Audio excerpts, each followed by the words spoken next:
Welcome back to the my YouTube channel. आप सभी का मेरे इस यूट्यूब चैनल पर हार्दिक स्वागत और अभिनंदन। जैसा आप थंबनेल से समझ ही गए होंगे, आज कक्षा 10 के लिए विज्ञान विषय के लिए हम अध्याय 2 अम्ल, क्षार और लवण पर एक विशेष वीडियो लेकर आए। आप मेरे साथ तैयारी करें, नोट्स बनाने के झंझट से भी आप मुक्ति पा सकेंगे, क्योंकि जहां आपको लगे स्क्रीनशॉट लीजिए और उसको पीडीएफ के रूप में आप सेव कर लें।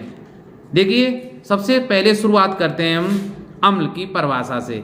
तो जैसा आप जानते हैं, अम्ल ऐसे पदार्थ हैं जो जलयोजित होने पर हाइड्रोजन आयनों के अतिरिक्त और कोई धनायन नहीं देते हैं। इसका मतलब बिना जलयोजित हुए ये कोई धनायन नहीं देंगे, और धनायन देंगे जलयोजित होने पर तो वो केवल H+ आयन देते हैं। आप कोई सा भी अम्ल उठाकर देख लीजिए। जैसे मैं एक उदाहरण लेता हूं,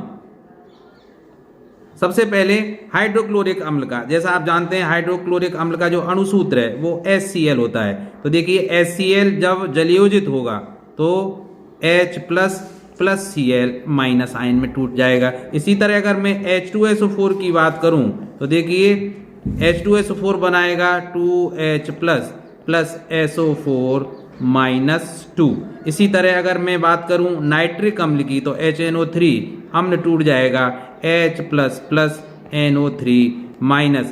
इसी तरह अगर एसिटिक अम्ल की बात करें हम तो एसिटिक अम्ल का जो अणुसूत्र होता है CH3COOH, वो भी जलयोजित होने पर H+ CH3COO- आयनों में विभक्त हो जाता है। तो आप देखेंगे कि सभी ये जो मैंने 4 अम्ल लिखे हैं, ये जलयोजित होने पर H+ आयन दे रहे हैं और कोई किसी भी प्रकार का धनायन प्राप्त नहीं हो रहा है। तो अम्ल की परिभाषा यही रही कि ऐसे पदार्थ जो जलयोजित होने पर H+ आयनों के अतिरिक्त और कोई धनायन नहीं दें। एक बात और आपको ध्यान रखनी है कि जो ये H+ आयन होता है वो अकेले नहीं रहता, अर्थात ये जल के साथ क्रिया करके हाइड्रोनियम आयन में परिवर्तित हो जाता है। अर्थात H+ जो आयन है वो जल के अणु के साथ संयुक्त होकर क्या बना देता है, H3O+ आयन। ठीक है, तो कभी भी H+ आयन अकेला नहीं रहेगा, वो जल के अणु के साथ संयुक्त होकर हाइड्रोनियम आयन में परिवर्तित हो जाएगा। अब देखिए, अगर हम बात करें अम्लों के प्रकार की तो देखिए, आयनन क्षमता के आधार पर अम्ल 2 प्रकार के होते हैं। ऐसे अम्ल जो जलयोजित होकर पूर्णतः आयनित हो जाते हैं, अर्थात बहुत अधिक मात्रा में H+ आयन देते हैं, उनको हम कहते हैं स्ट्रॉन्ग एसिड, अर्थात प्रबल अम्ल। ठीक है, अब प्रबल अम्ल 6 होते हैं संख्या में। पहला HCl अम्ल, हाइड्रोक्लोरिक अम्ल बोलते हैं। दूसरा है H2SO4 जिसे सल्फ्यूरिक अम्ल बोलते हैं। HNO3 नाइट्रिक अम्ल, HClO4 परक्लोरिक अम्ल, HBr हाइड्रोब्रोमिक अम्ल, HI हाइड्रो आयोडिक अम्ल।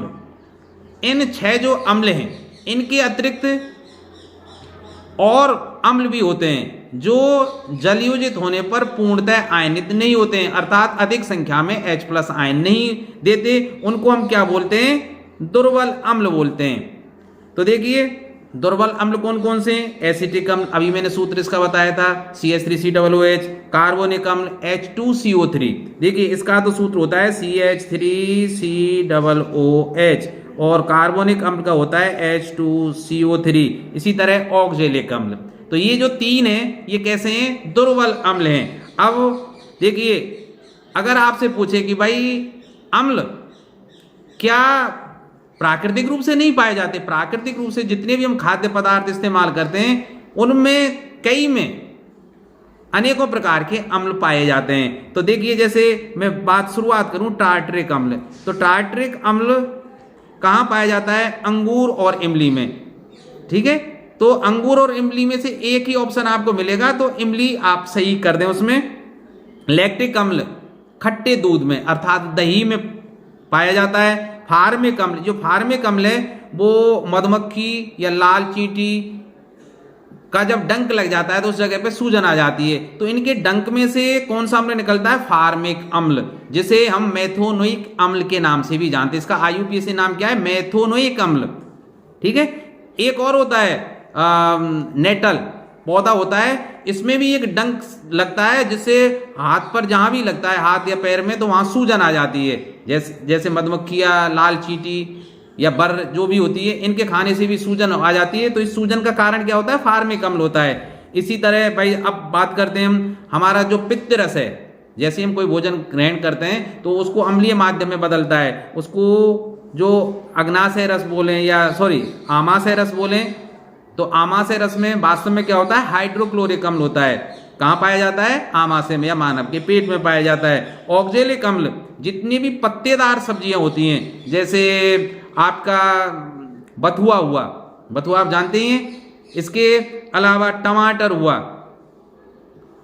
इनमें ऑक्जेलिक अम्ल पाया जाता है। आपने देखो किसी किसी व्यक्ति को पथरी पड़ जाती है, उसका कारण ही होता है कि ऑक्जेलिक अम्ल उसके पेशाब में अधिक बन रहा है, तो वो कैल्शियम के साथ कैल्शियम ऑक्जेलेट बना देता है, जिसकी पथरी मूत्राशय में पड़ती है। ठीक है, तो ये टमाटर में भी होता है। फिर डॉक्टर क्या कहता है कि आप टमाटर नहीं खाएंगे, पालक नहीं खाएंगे, टमाटर में, इसी तरह पालक, और जितनी जैसे मटर है, मटर में भी पाया जाता है। अब बात करते हैं हम साइट्रिक अम्ल या एस्कॉर्बिक एसिड। तो देखिए साइट्रिक अम्ल जितने भी खट्टे मौसमी फल हैं, जैसे चाहे नारंगी हुआ, नींबू हुआ, आंवला हुआ, एस्कॉर्बिक एसिड का दूसरा नाम विटामिन सी भी है। ठीक है भाई। अब जैसे सिरका अम्ल, अब सिरका अम्ल जिसको हम एसिटिक एसिड बोलते हैं, क्या बोलते हैं? एसिटिक एसिड या एसिटिक अम्ल बोलते हैं, ये सिरका में पाया जाता है। इसके अलावा मैलिक अम्ल, जैसे ये 8वां और लिख देता हूं, चलिए। मैलिक अम्ल, मैलिक अम्ल किस में पाया जाता है? सेब में भाई। अन्य भी हैं जिनकी चर्चा हम समय समय पर करते रहेंगे। आप पूरा वीडियो देखें, स्किप नहीं करना है आपको। अब देखिए कुछ इंपॉर्टेंट पॉइंट्स मैंने यहां लिख रखे हैं। अब इंपॉर्टेंट पॉइंट में पहला क्या है? ऑक्जेलिक अम्ल एक कार्बनिक यौगिक है जो कई पौधों में पाया जाता है। मैंने बताया था ना भाई, पत्तेदार साग जैसे पालक है, बथुआ है, टमाटर है, इनमें। इसके अलावा कोको, बादाम और बीज वाली, डॉक्टर जैसे ही पथरी बनती है आपको बीज वाली सब्जियां खाने से मना कर देता है, चाहे बैंगन हो या मटर हो, इनकी मना कर देता है, क्योंकि इसमें ऑक्जेलिक अम्ल पाया जाता है।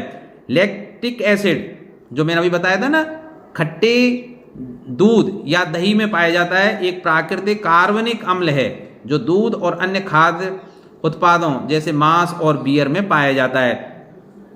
अब इसका उपयोग कहाँ कर सकते हैं हम? एक परिरक्षक के रूप में, प्रिजर्वेटिव के रूप में, या खराब ना हो किण्वन की क्रिया को रोकने के लिए कर सकते हैं, स्वाद बढ़ाने के लिए कर सकते हैं। ठीक है। अब बात करते हैं हम साइट्रिक अम्ल, जो मैंने बताया ना खट्टे फल हैं उनमें पाया जाता है, जैसे नींबू, और इनका स्वाद क्या होता है? कड़वा और खट्टा स्वाद देता है। ठीक है। अब बात करते हैं हम अम्लों के भौतिक और रासायनिक गुणों की। ठीक है। तो सबसे पहले बात भौतिक गुणों की बात करें तो अम्ल सामान्यतः स्वाद में खट्टे होते हैं। देखिए जो मैंने ये खाद्य अम्ल बताए, इनको ही आप चखें, कहीं आप ये मत कर लेना कि भाई आप सल्फ्यूरिक अम्ल, नाइट्रिक अम्ल, हाइड्रोक्लोरिक अम्ल, इनको चख कर देखें, नहीं तो आप चखने लायक नहीं रहोगे, अर्थात जीभ को वो खराब कर देगा। बहुत तीक्ष्ण है, इनकी एक बूंद भी अगर शरीर पे गिर जाती है तो वो शरीर के किसी भी अंग को जला सकते हैं, इसलिए सावधानी रखें। केवल जो खाद्य हैं अम्ल हैं उन्हीं को चख कर देखें आप। ठीक है। बाकी के जो जितने मानव निर्मित अम्ल हैं इनको प्रयास भी ना करें कभी भी। दूसरा, अगर हम इनका परीक्षण करना चाहें तो नीले लिटमस पत्र को ये लाल कर देते हैं। अभी लिटमस पत्र क्या होता है इसकी चर्चा मैं थोड़ी देर बाद करूंगा, तो ध्यान रखना। नीला लिटमस पत्र कैसा हो जाएगा? अगर अम्ल के संपर्क में आए तो नीला लिटमस पत्र हो जाएगा लाल। अब भाई अम्ल, जैसा मैंने थोड़ी देर पहले बताया था, केवल जल की उपस्थिति में अम्लीय गुण दर्शाते हैं, क्योंकि जब तक जलयोजित नहीं होंगे तब तक ये H+ आयन नहीं देते। अगर ऑब्जेक्टिव प्रश्न में आ जाए कि भाई अम्ल अम्लीयता किस आयन के कारण दर्शाते हैं? H+ आयन के कारण। और H+ आयन भी अकेला नहीं रहता, ये क्या बनाता है? हाइड्रोनियम आयन में परिवर्तित हो जाता है जल के साथ तुरंत संयोग करके। तो जब तक नमी नहीं रहेगी या वो पानी नहीं रहेगा तब तक ये अम्लता प्रदर्शित नहीं करेंगे भाई। जैसे उदाहरण भी दिया है कि शुष्क HCl जो अम्ल है या इसको हाइड्रोजन क्लोराइड गैस कहें हम, वो जल की अनुपस्थिति में H+ आयन उत्पन्न नहीं करता, ये केवल नमी या जल की उपस्थिति में ही H+ आयन उत्पन्न करता है, जिसका समीकरण नीचे दिया गया है, मैंने बताया ना, इसको आप याद कर लेना।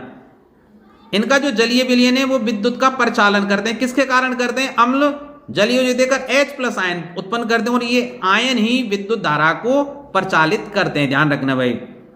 हाइड्रोजन गैस के निष्कासन के साथ कुछ धातुओं के साथ क्रिया करती है, जिसको हम विस्तार से आगे देखेंगे कि अम्ल धातुओं से क्रिया करके हाइड्रोजन गैस बनाते हैं। ठीक है भाई, अब हम बात करते हैं रासायनिक गुणों की। तो देखिए, अम्ल कुछ धातु हैं, कौन कौन सी? पोटेशियम जिसका प्रतीक क्या है? K, सोडियम जिसका प्रतीक Na है, कैल्शियम जिसका प्रतीक Ca है, मैग्नीशियम जिसका प्रतीक Mg है, एल्युमिनियम जिसका प्रतीक Al है, जिंक Zn तथा आयरन Fe जैसी धातुओं के साथ क्रिया करके क्या देते हैं? हाइड्रोजन गैस देते हैं। इनके रासायनिक समीकरण मैंने लिख दिए हैं, देखिए, जैसे Na हाइड्रोक्लोरिक अम्ल से अर्थात सोडियम हाइड्रोक्लोरिक अम्ल से क्रिया करके क्या बनाएगा? NaCl और H2। देखिए, समीकरण को याद करना कठिन नहीं है। कैसे? देखिए, सोडियम धातु प्लस आयन होती है ना, और HCl में क्या होगा? H+ और Cl-। इस तरह से आप तोड़ लीजिए, तो ये Na क्या करेगा? H+ आयन को विस्थापित कर देगा और स्वयं इसके स्थान पर आ जाएगा, तो क्या बनाएगा? NaCl, ठीक है, और H2 अलग हो जाएगा। ठीक है, फिर इसको संतुलित करने के लिए यहाँ 2-2 का इसमें गुणा कर देते हैं भाई। इसी तरह आप देखिए Fe+ ना HCl। अब आप कहेंगे यहाँ तो NaCl बना हुआ है, यहाँ FeCl2 क्यों? भाई ये संयोजकता का अंतर है, क्योंकि देखिए Fe की संयोजकता होती है +2, क्लोरीन की होती है -1। जब इसका अणु के रूप में परिवर्तित होंगे तो देखिए संयोजकताओं को आदान प्रदान कर लेते हैं। कैसे? कि Fe को तो लिखेंगे Cl के नीचे, और Cl की जो संयोजकता है -1, इसको लिखेंगे Fe के नीचे, तो 1 को लिखते नहीं है, तो Fe और Cl के नीचे Fe की जो संयोजकता है 2, इसको लिख देंगे, ये फेरस क्लोराइड। ठीक है, तो FeCl2 बनेगा और H2 बन जाएगी। इसी तरह अगर मैग्नीशियम की क्रिया कराई जाए सल्फ्यूरिक अम्ल H2SO4 के साथ, तो देखिए MgSO4 और H2 बन जाएगी। इसी तरह एल्युमिनियम के साथ H2SO4 की क्रिया कराने पर एल्युमिनियम सल्फेट और हाइड्रोजन गैस निकलती है। इनके संतुलित रासायनिक समीकरण मैंने यहाँ आपको लिख दिए हैं, आप स्क्रीनशॉट लेकर इनको नोट्स के रूप में मतलब रख सकते हैं भाई। अब देखिए, कुछ स्पेशल केसेस हैं, कैसा? कि कुछ निश्चित धातुओं को ये क्रियाएं दर्शाएंगी, अम्लों से हाइड्रोजन को प्रतिस्थापित करके लवण बनाती हैं। नाइट्रिक अम्ल कुछ स्पेशल केसेस है। नाइट्रिक अम्ल केवल मैग्नीशियम और मैग्नीशियम क्रिया करके हाइड्रोजन गैस देता है। अभी तक हमने जो क्रियाएं देखी थी वो हाइड्रोक्लोरिक अम्ल और सल्फ्यूरिक अम्ल की थी, उसमें नाइट्रिक अम्ल नहीं आया था। अब नाइट्रिक अम्ल की एक लिमिटेशंस क्या है कि ये केवल Mg और Mn मैग्नीज और मैग्नीशियम धातु से ही क्रिया करके हाइड्रोजन गैस देता है। तो देखिए, मैग्नीशियम से नाइट्रिक अम्ल क्रिया करके क्या बना रहा है? Magnesium nitrate. क्यों? देखिए, Mg की संयोजकता होती है +2, नाइट्रेट की होती है -1। तो जब यौगिक बनेगा तो क्या हो जाएगा? Mg के नीचे लिखेंगे नाइट्रेट की संयोजकता जो -1 है, तो एक ना आंकिक रूप में 1 को लिखते नहीं है, और NO3 के नीचे क्या लिखना पड़ेगा मुझे? 2, इसलिए होल ट्वाइस कर दिया है ना, पूरा ब्रैकेट लगा के। क्यों? क्योंकि अगर मैं NO3 के आगे 2 लिख दूंगा तो वो ऐसा लगेगा कि NO32 हो जाएंगे, है ना, इसलिए मैंने ब्रैकेट लगाया है इसमें।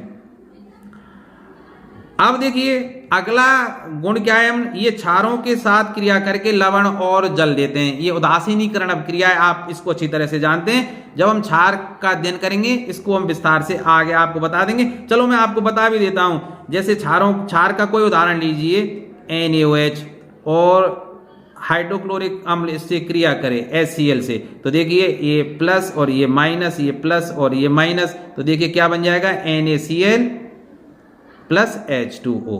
तो सीधी सी बात है, ये क्षार है, ये अम्ल है, तो अम्ल और क्षार क्रिया करके NaCl लवण बनाते हैं और पानी बनाते हैं। इसको क्या बोलते हैं हम? उदासीनीकरण अभिक्रिया। इसको विस्तृत रूप से हम क्षारों के साथ आपको और पढ़ाएंगे।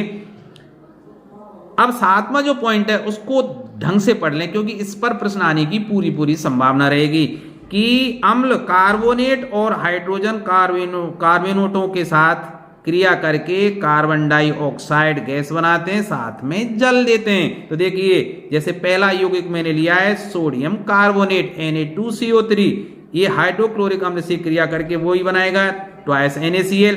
अब जब देखिए CO3 है तो ये टूटेगा तो CO2 बनेगा, और जब H और O साथ साथ नजदीक हों तो आप H2O अवश्य बना दें, तो क्या बनेगा भाई? पानी भी बनेगा और कार्बन डाइऑक्साइड गैस भी रिलीज हो जाएगी इससे। तो ध्यान रखना, अम्ल कार्बोनेट और हाइड्रोजन कार्बोनेट जितने भी यौगिक हैं उनके साथ क्रिया करके क्या बनाते हैं? एक तो लवण बनाएंगे, ध्यान रखना लवण बनाएंगे, ये आगे काम आएगा लवण की परिभाषा में। लवण कैसे बनते हैं? एक तो किसकी क्रिया से बनते हैं? अम्ल और क्षार की क्रिया से। दूसरा, अम्ल जब कार्बोनेट यौगिकों के साथ या हाइड्रोजन कार्बोनेट यौगिकों के साथ क्रिया करते हैं तो लवण बनाते हैं, कार्बन डाइऑक्साइड गैस बनाते हैं और जल बनाते हैं। तीन चीज बनाते हैं, लवण, कार्बन डाइऑक्साइड गैस और जल बनाते हैं। ठीक है भाई। इसी तरह भाई Na2CO3 सोडियम कार्बोनेट की क्रिया मैंने किससे करा दी है? सल्फ्यूरिक अम्ल से।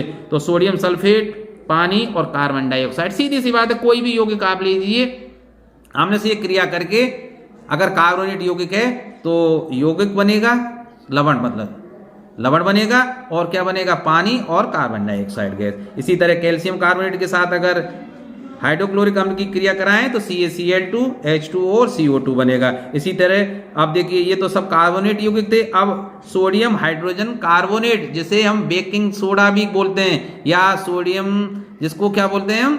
खाने का सोडा कहते हैं, उसके साथ क्रिया करके भी वही क्रिया होगी कि नमक बन रहा है, H2O बन रहा है और CO2 बन रहा है। ठीक है भाई।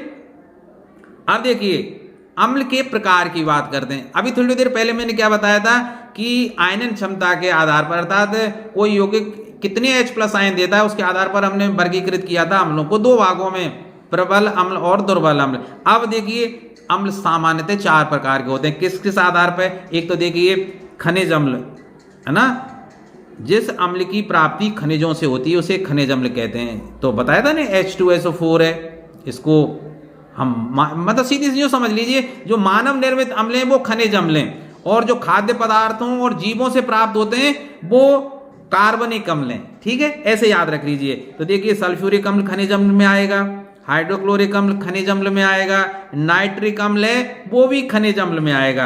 अब कार्बनिक अम्ल की परिभाषा, ये तो नंबर 1 हुआ, ये नंबर 2 हुआ। नंबर 2 में देखिए, ऑर्गेनिक एसिड में वे अम्ल जिसकी प्राप्ति जंतुओं या पौधों से होती है कार्बनिक अम्ल कहलाते हैं, जैसे साइट्रिक अम्ल, लैक्टिक अम्ल, एसिटिक अम्ल, ऑक्जेलिक अम्ल। ठीक है।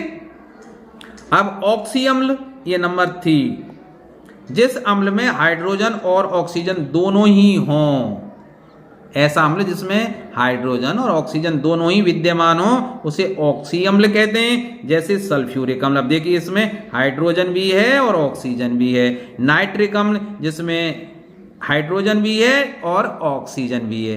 तो सल्फ्यूरिक अम्ल और नाइट्रिक अम्ल दोनों कैसे हैं? ऑक्सी अम्ल, क्योंकि इसमें हाइड्रोजन भी विद्यमान है और ऑक्सीजन भी विद्यमान है। अब देखिए, हाइड्रा अम्ल, तो नाम से ही पता लग रहा है, हाइड्रा अर्थात जिसमें केवल हाइड्रोजन उपलब्ध हो, है ना, अर्थात ऑक्सीजन नहीं हो, उसे हाइड्रा अम्ल कहते हैं। जैसे HCl अम्ल, भाई इसमें केवल हाइड्रोजन है।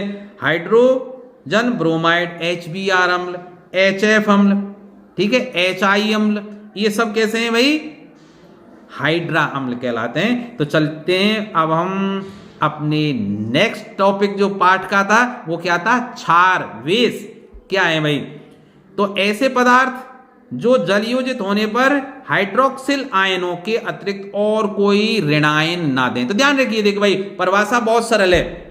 जब बात करें अम्ल की तो ऐसे पदार्थ जो जलयोजित होने पर H+ आयनों के अतिरिक्त और कोई धनायन न दें। और जब बात करें क्षार की, ऐसे पदार्थ जो जलयोजित होने पर हाइड्रोक्सिल आयनों, हाइड्रोक्सिल को आयन के रूप में कैसे बोलते हैं? OH- आयनों के अतिरिक्त और कोई ऋणायन ना दें। अर्थात वो तो धनायन के रूप में केवल हाइड्रोजन आयन दें और ये ऋणायन के रूप में केवल क्या दें? OH माइनस आयन दें। ठीक है, अब क्षार के गुण क्या है भाई? अब देखो अब चलो उदाहरण बता देता हूं। जैसे NaOH है, अब NaOH को अगर हम जलयोजित करें तो देखिए कौन से आयन मिलेंगे, Na+ के रूप में और OH माइनस, अर्थात माइनस आयन या ऋणायन जो प्राप्त हो रहा है वो क्या हो रहा है, OH माइनस आयन ही प्राप्त हो रहा है और कोई ऋणायन नहीं होगा। इसी तरह चलो एक और ले लेता हूं, KOH पोटेशियम हाइड्रोक्साइड, इसको भी आप देखिए क्या प्राप्त होगा भाई, K+ प्लस OH माइनस। अब देखिए दोनों में देखिए यहां तो धनायन के रूप में सोडियम आयन प्राप्त हो रहा था, यहां पोटेशियम आयन प्राप्त हो रहा है, धनायन प्राप्त हो रहा है, लेकिन दोनों में ऋणायन के रूप में कौन है, OH माइनस आयन। तो ऐसे सभी पदार्थ जो जलयोजित होने पर हाइड्रोक्सिल आयनों के अतिरिक्त और कोई ऋणायन ना दें, ऋणायन के रूप में केवल और केवल कौन प्राप्त हो, OH माइनस आयन प्राप्त हो, जिसे हम हाइड्रोक्साइल आयन, हाइड्रोक्साइड या हाइड्रोक्सिल आयन कहते हैं। ठीक है भाई, अब क्षार के गुणों की बात करते हैं, प्रॉपर्टीज ऑफ बेस। क्षार अधिकांश धनायन के साथ अपक्रिया करके हाइड्रोक्साइड अवक्षित करते हैं, सीधी सी बात है। क्षार जल में विघटित होकर OH माइनस आयन देते हैं, बिल्कुल सही है। क्षार लाल लिटमस को नीला कर देते हैं। देखिए अम्ल तो करते हैं नीले लिटमस पत्र को लाल, और क्षार क्या करते हैं, लाल लिटमस पेपर को नीला कर देते हैं। ठीक है, और इनका जो pH है वो 7 से अधिक होता है। देखो ध्यान रखें, अभी आगे चर्चा करेंगे pH की, तो देखिए अम्लों का pH 7 से कम होता है और क्षारों का जो pH है वो 7 से अधिक होता है। 7 क्या है फिर भाई, 7 है न्यूट्रल पॉइंट, अर्थात उदासीन बिंदु। जिस पदार्थ का pH 7 होगा ना तो वो अम्ल होगा ना क्षार होगा, अर्थात वो क्या होगा, उदासीन होगा, जिसकी चर्चा हम बहुत विस्तृत रूप में आगे करने वाले हैं। अम्ल स्वाद में कड़वे होते हैं, चखना नहीं है आपको, ना NaOH चखना है ना KOH चखना है, केवल आप याद करने के, कभी भी अम्लों को और क्षारों को चखे नहीं जो मानव निर्मित हैं। प्राकृतिक रूप से जो मिलते हैं उनको चखने में कोई बुराई नहीं है, लेकिन मानव निर्मित जितने भी अम्ल हैं या क्षार हैं कभी भी कोशिश नहीं करना है। हाँ एक और बात मैं बता दूं, ये छूने पर साबुन जैसे चिकने लगते हैं भाई। चलिए अगला पॉइंट और लिख देते हूं इसमें, छूने पर साबुन जैसे चिकने होते हैं, चिकने लगते हैं।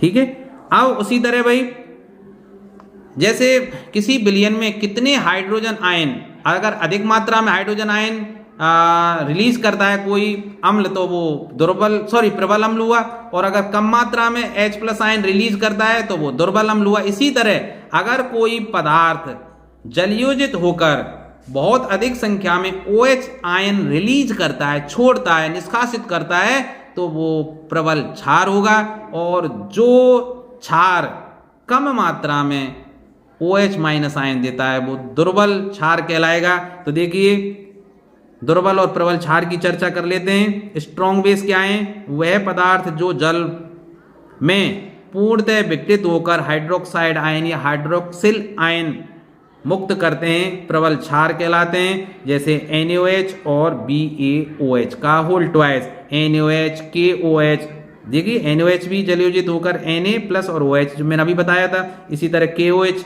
और बेरियम हाइड्रोक्साइड भी है, Ba+2 और ट्वाइस OH माइनस आयन देते हैं। तो देखिए बहुत अधिक संख्या में OH माइनस आयन प्राप्त हो रहे हैं, ये प्रबल क्षार हैं भाई। अब दुर्बल क्षार कौन से होंगे, वे पदार्थ जो जल में विघटित होकर हाइड्रोक्साइड आयन नहीं कर देते हैं, या देते हैं तो बहुत कम मात्रा में देते हैं, वो वीक बेस कहलाते हैं। जैसे NH4OH है। ठीक है भाई, ये क्या है, NH4OH है। तो ठीक है, इसी तरह भाई NH4OH को कैसे कर देंगे कि NH4+ OH माइनस, बहुत कम मात्रा में OH माइनस आयन प्राप्त होते हैं, इसलिए NH4OH क्या है, दुर्बल क्षार। ठीक है, अब क्षार के प्रकार, तो देखिए क्षारों को पानी की घुलनशीलता के आधार पर 2 भागों में बांटा जा सकता है, एल्कली और क्षारक। ठीक है, कहीं कहीं इसका उलट भी मिलता है, क्षारक से हम क्षार बना के देखते हैं, तो इसमें ज्यादा कंफ्यूज होने की कोई जरूरत नहीं है। तो वे क्षार जो पानी में घुलनशील होते हैं एल्कली कहलाते हैं, जैसे लिथियम, सोडियम, पोटेशियम आदि एल्कली धातु हैं। ठीक है। और इनके जो ऑक्साइड हैं वो सब क्या होंगे, क्षारीय होंगे। क्षारक क्या हैं, वे क्षार जो पानी में अघुलनशील होते हैं वो क्या कहलाते हैं, क्षारक कहलाते हैं। दूसरे शब्द में ऐसे भी याद कर सकते हैं भाई, ऐसे क्षारक जो पानी में घुलनशील हों वो क्या कहलाते हैं, क्षार कहलाते हैं। आप कंफ्यूज हो गए, अरे दोबारा पढ़िए, ऐसे क्षार जो पानी में अघुलनशील हों वो तो कहलाते हैं क्षारक। अब इसका उलट करिए ना भाई, ऐसे क्षारक जो पानी में घुलनशील हों वो क्षार कहलाते हैं। ठीक है, आशा है आपको समझ में आ गई होगी। और दूसरी बात ये तो मैं बता ही चुका हूं कि अम्ल और क्षार परस्पर क्रिया करके लवण और जल बनाते हैं, जिसे उदासीनीकरण अभिक्रिया कहते हैं। क्षार और क्षारक दोनों एक ही शब्द नहीं है, अलग अलग हैं भाई, है ना। जैसे मैंने बताया ना, सभी क्षारक क्षार नहीं है, क्षारक क्षार का ही एक गुण है, आप इसको समझ लें। अब बात करते हैं हम क्षारों के रासायनिक गुणों की, केमिकल प्रॉपर्टीज ऑफ बेस। तो देखिए क्षारों के सामान्य गुणों में क्या है, जल में क्षारों का विलयन साबुनीय व्यवहार दर्शाता है, साबुन जैसे चिकने होते हैं। जब जल में घोले जाते हैं तो ये हाइड्रोक्साइल या हाइड्रोक्साइड आयन देते हैं, OH-। इसको मैं बताया ना, या तो हाइड्रोक्साइड आयन बोलिए या हाइड्रोक्सिल आयन बोलिए। NaOH का जैसे जलयोजित होने पर Na+ और OH- आयन, CaOH का होल ट्वाइस तो Ca+2 और ट्वाइस OH- आयन। इसी तरह MgOH का होल ट्वाइस Mg+2 और ठीक है 2OH-। दूसरा ये क्या है, ये लाल लिटमस पत्र को नीला कर देते हैं। तीसरा, ये अम्ल के साथ क्रिया करके लवण और जल देते हैं। तो देखिए NaOH HCl के साथ क्रिया करके क्या बना रहा है, लवण और ये जल है। ये तो क्षार है, ये अम्ल है, ये लवण है और ये जल है। इसी तरह देखिए KOH के साथ क्रिया करें तो KOH प्लस H2SO4। चलिए इस क्रिया को लिख लीजिए आप। तो देखिए एक K+ है, OH- आयन, आयनों में व्यक्त कर लीजिए, H+ और ये माइनस। तो ये तो इससे क्रिया करेगा। अब इसकी संयोजकता 2 है भाई, तो क्या बनेगा, K2SO4। ठीक है भाई, और साथ में H2O। अब संतुलित करने के लिए 2 का इसमें गुणा कर देते हैं यहाँ, ठीक है, A+ हो जाएगा। इसी तरह कॉपर हाइड्रोक्साइड के साथ H2SO4 क्रिया करके कॉपर सल्फेट और H2O बना देते हैं। अब ये आप समझ लेना इसको कैसे क्रिया करते हैं, ये मैंने अभी बता दिए, ये नोट्स के रूप में आप समझ लेना भाई। फिर ऑक्साइड जो जलीय विलयन में अम्ल देते हैं अम्लीय ऑक्साइड कहलाते हैं। सामान्यतः ये अधातुओं के ऑक्साइड होते हैं। तो देखिए ध्यान रखें, अधातुओं के ऑक्साइड होते हैं वो अम्लीय होते हैं, और धातुओं के ऑक्साइड क्षारीयता गुण दर्शाते हैं। ध्यान रखना भाई, कैसे याद रखेंगे, याद होइए आपको, धातुओं के ऑक्साइड क्षारीय गुण धर्म वाले होते हैं, और अधातुओं के ऑक्साइड कैसे होते हैं, अम्लीय गुण धर्म वाले होते हैं। ठीक है, तो अब देखिए ट्वाइस NaOH CO2 से क्रिया करके Na2CO3 और H2O बनाएंगे। ऐसे ही ये दोनों क्रियाएं आप नोट कर लेना भाई। जब क्षार को अमोनिया लवण के साथ गर्म किया जाता है तो अमोनिया गैस, अन्य लवण तथा जल बनते हैं। ठीक है, उदाहरण के लिए जब सोडियम हाइड्रोक्साइड को अमोनियम क्लोराइड के साथ गर्म किया जाता है तो सोडियम क्लोराइड जल तथा अमोनिया गैस बनती है। ठीक है, तो NaOH NH4Cl, तो क्या बनेगा, NaCl H2 और NH3। ठीक है भाई।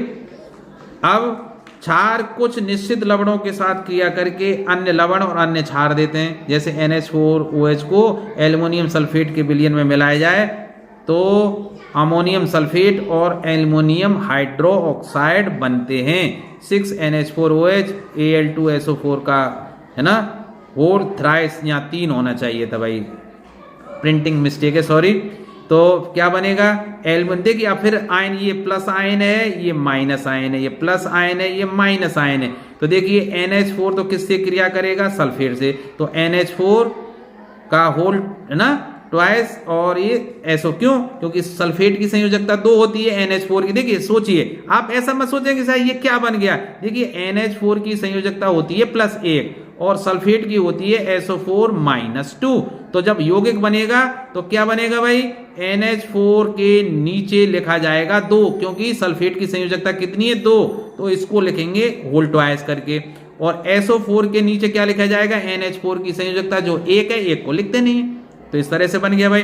अब एल्युमिनियम हाइड्रोक्साइड क्यों बना, देखिए एल्युमिनियम की संयोजकता होती है +3, ठीक है, और हाइड्रोक्साइड की कितनी होती है -1। तो देखिए क्या बनेगा Al, और Al के नीचे हाइड्रोक्साइड की संयोजकता -1 को लिखेंगे 1, और OH के नीचे क्या लिखा जाएगा 3, क्योंकि O और H दोनों के नीचे 3 3 लिखने की बजाय कोष्टक लगा के मैंने 3 लिख दिया है, तो 1 को लिखते नहीं है, तो AlOH का होल थ्राइस एल्युमिनियम हाइड्रोक्साइड। तो इस तरह से ये क्रिया होती है, आप आसानी से समझ लेंगे, ध्यान से स्क्रीनशॉट लेकर आप समझ लेना भाई।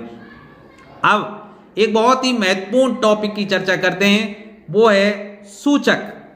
अब इसका मतलब सूचक ऐसे पदार्थ हैं भाई जिनके आधार पर हम बता सकते हैं कि ये पदार्थ अम्ल है या क्षार है। तो किसी पदार्थ की अम्लीयता या क्षारीयता का पता लगाने के लिए कुछ विशेष सूचकों का प्रयोग किया जाता है, जिन्हें जो गंध और रंग में परिवर्तन के आधार पर ये बता देते हैं कि ये पदार्थ अम्ल है या क्षार है भाई। अब स्रोत के आधार पर सूचक 2 प्रकार के होते हैं। एक तो है प्राकृतिक सूचक, ऐसे सूचक जो प्रकृति से प्राप्त होते हैं, नाम से ही पता लग रहा है आपको, प्राकृतिक सूचक कहलाते हैं। कौन कौन से हैं भाई प्राकृतिक सूचक, जैसे लिटमस है, अभी बताएंगे लिटमस क्या होता है। हल्दी है, हल्दी से भी आप पता लगा सकते हैं। आपने देखा होगा हल्दी जब अगर कपड़े पे लग जाती है, साबुन से हम धोते हैं तो क्या हो जाता है, लाल बन जाता है। तो हल्दी अम्ल से तो कोई विशेष रंग नहीं देती है, पीली की पीली रहेगी, लेकिन क्षार के संपर्क में जैसे ही आएगी उसका रंग लाल हो जाता है। तो हल्दी का प्रयोग करके भी हम बता सकते हैं कि भाई ये पदार्थ अम्लीय है या क्षारीय है। तो सीधी सी बात क्या हुई कि प्रकृति में बहुत से ऐसे पदार्थ उपलब्ध हैं जो अपने गंध में या रंग में परिवर्तन के आधार पर ये बता सकते हैं कि ये पदार्थ अम्लीय है या क्षारीय है। तो उनमें से कुछ के उदाहरण मैंने लिख दिए हैं, जैसे लिटमस, हल्दी, लाल पत्ता गोभी है, गुड़हल का फूल है, प्याज है, वनीला है। प्याज अपनी गंध में परिवर्तन के कारण, वनीला अपनी गंध में परिवर्तन के कारण बता देता है कि ये पदार्थ अम्लीय है या क्षारीय। कैसे बता देता है आप देखिए ना, देखिए यहाँ लिटमस है, अगर नीला लिटमस पत्र अम्ल में ले जाएंगे तो वो लाल हो जाएगा। मतलब नीला अम्ल में क्या हो जाता है, नीला किस में बदल जाता है, लाल में बदल जाता है। नीला लिटमस पत्र कैसा हो जाए, नीले को लाल में परिवर्तित कर देता है। और क्षार में ले जाएं, अगर हम लाल लिटमस पत्र को क्षार में ले जाएं तो वो कैसा हो जाता है, नीला हो जाता है भाई।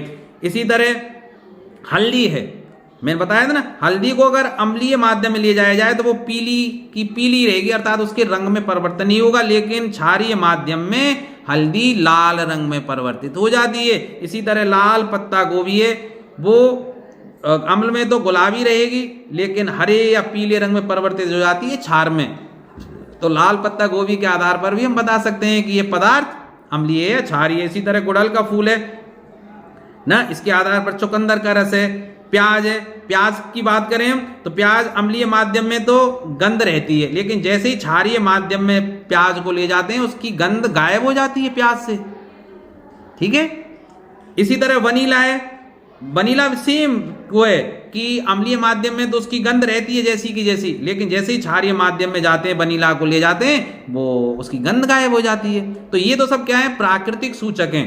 लेकिन कुछ मानव निर्मित सूचक भी हैं ना, जिनमें रंग के परिवर्तन के आधार पर हम बता सकते हैं कि पदार्थ अम्लीय या क्षारीय, जैसे मिथाइल ऑरेंज और फिनोल्फ्थलीन। अब देखिए इनका कैसे पता लगता है भाई, तो देखिए अगर मेथिल ऑरेंज की बात हम करें तो एसिड में या अम्ल में तो उसका रंग लाल ही रहता है, ठीक है, लेकिन क्षार में इसका रंग कैसा होता है, नारंगी हो जाता है। क्षार में कैसा हो जाता है, इसका रंग नारंगी हो जाता है। बात करें हम फिनोल्फ्थलीन की तो ध्यान रखना बहुत इंपॉर्टेंट है परीक्षा की दृष्टि से। आगे मैंने ऑब्जेक्टिव के कुछ प्रश्न दिए, उनमें आपको ये प्रश्न मिलेगा, अभी ध्यान रखना भाई, कि फिनोल्फ्थलीन को जब हम किस में ले जाते हैं, अम्ल के साथ क्रिया कराते हैं, तो भाई ये रंगहीन रहती है, कलरलेस, रंगहीन रहती है। लेकिन जैसे ही फेनोल्फथलीन संपर्क में आती है किसी क्षार के, इसका रंग हो जाता है गुलाबी। याद रखेंगे आप, फेनोल्फथलीन अम्लीय माध्यम में रंगहीन ही रहती है, लेकिन क्षारीय माध्यम में हो जाती है गुलाबी। तो देखिए, जैसा मैंने आपको वादा किया था कि लिटमस क्या है, तो मैंने यहाँ आपको लिख दिया है कि litmus is the most commonly used natural indicator, प्राकृतिक सूचक है, एक्सट्रैक्टेड फ्रॉम लिचेन, लिचेन नामक पौधे से इसको प्राप्त किया जाता है। ये प्रश्न आ सकता है न्यू टाइप में कि लिटमस को कहाँ से प्राप्त किया जाता है, लिचेन या लिकेन बोल सकते हैं। अब अंग्रेजी का उच्चारण तो आप जानते हैं, LICHEN, इसको लिकेन बोलें या लिचेन बोलें। अब there 2 types of litmus are available, 2 प्रकार के लिटमस उपलब्ध हैं भाई, in the form of solution refer to as litmus solution and strip paper called litmus paper.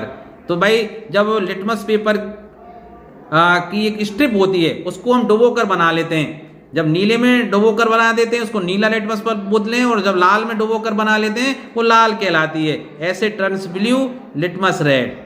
ठीक है, एसिड को ब्लू को लाल में बदल देता है, और वेसेज अर्थात क्षार क्या करते हैं, लाल को नीले में परिवर्तित कर देते हैं। हिंदी में मैंने इसको ढंग से लिख दिया है कि ये प्राकृतिक रंजक है जो एक छोटे पौधे से बना होता है, जिसे लिचेन या लिकेन कहते हैं। नीले लिटमस को लाल, और ठीक है, इसको पढ़ लेना आप। अब बात करते हैं भाई पीएच स्केल। अब पीएच स्केल है क्या भाई, तो देखिए भाई, किसी पदार्थ की, मेरी बात को ध्यान से सुने, आप स्क्रीनशॉट लेकर बाद में पढ़ लेना, पर फिलहाल आप जो मैं कह रहा हूं मेरे शब्दों पर विशेष ध्यान दें कि किसी पदार्थ की अम्लीयता या क्षारीयता का पता लगाने के लिए या तो हम कर सकते हैं कि भाई मानव निर्मित या मानव प्राकृतिक रूप से जो उपलब्ध हैं, या तो मानव निर्मित या प्राकृतिक रूप से उपलब्ध जितने भी सूचक है उनका प्रयोग करें, या एक स्केल और बनाया गया है जिसे हम पीएच स्केल बोलते हैं। ये क्या है, किसी भी पदार्थ में उपस्थित हाइड्रोजन आयनों की सांद्रता के आधार पर एक विशेष प्रकार का स्केल विकसित किया गया था। कब विकसित किया गया था, 1909 में। किसके द्वारा, HPL सोरेनसन नामक एक वैज्ञानिक हुए थे, जो कहाँ थे, डेनिश रसायनविद थे। उन्होंने पैमाना तैयार किया था जिसको हम पीएच स्केल के रूप में जानते हैं। किसी भी सॉल्यूशन का पीएच मान एक संख्या है जो बस सॉल्यूशन की अम्लीयता और क्षारीयता का प्रतिनिधित्व करती है।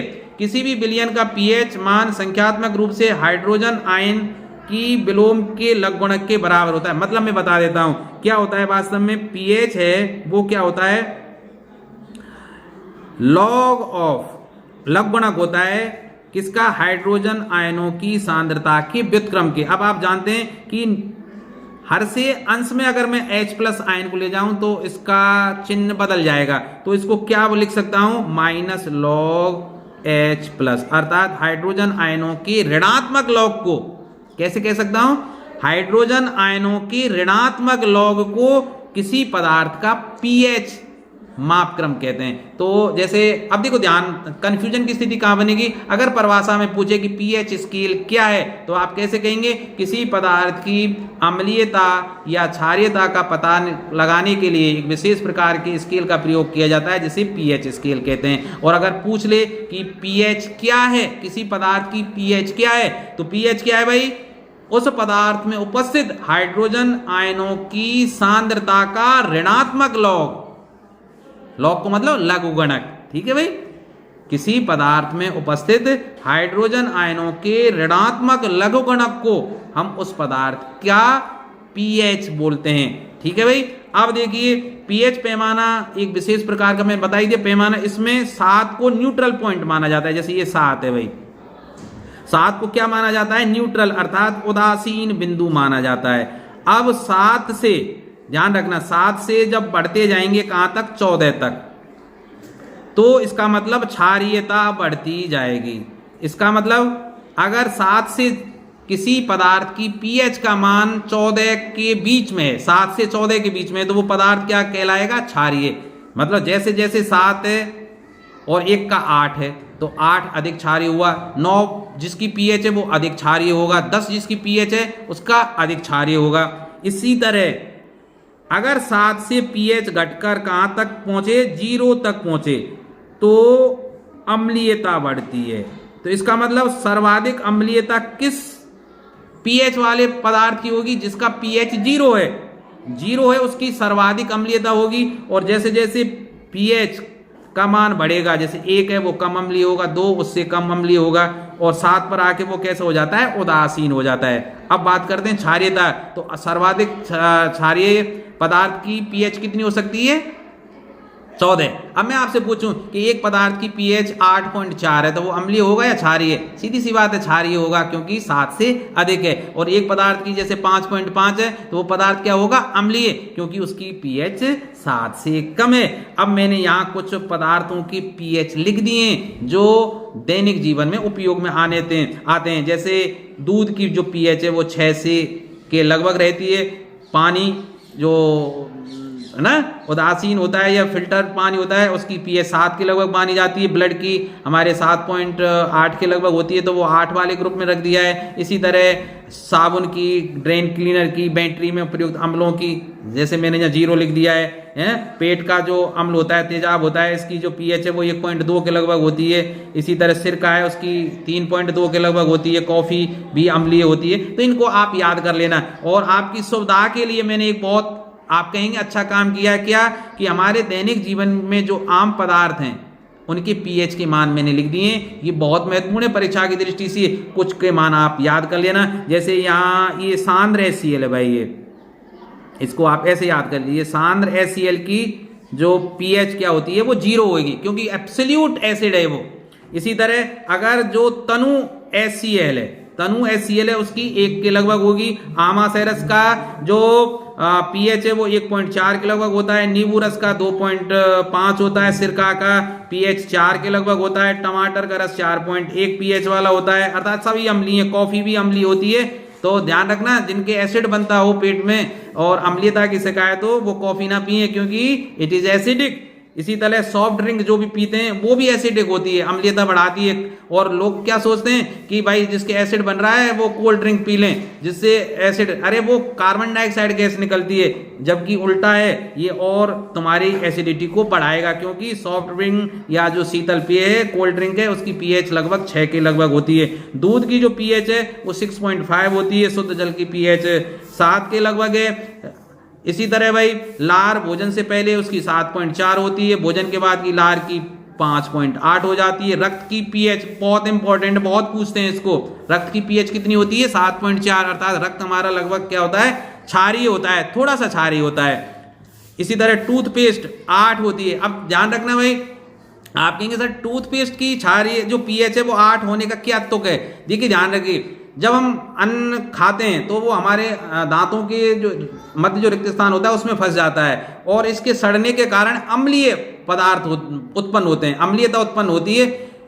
तो जिससे हमारे दांतों में ठंडे पानी का लगना या सड़न पैदा हो जाती है। तो इस सड़न को रोकने के लिए क्षारीय टूथपेस्ट का प्रयोग किया जाता है। दंत क्षय कब शुरू हो जाता है, जब हमारे मुंह की पीएच 5.5 से कम हो जाए। मतलब 5.5 से जैसे ही कम होगी दांतों में एसिड बनना शुरू हो जाएगा, अर्थात हमारा दंत क्षय। क्योंकि दांत के जो एनामेल है वो कैल्शियम कार्बोनेट का बना होता है भाई, ये अम्ल से क्रिया करके कार्बन डाइऑक्साइड गैस बनाएगा।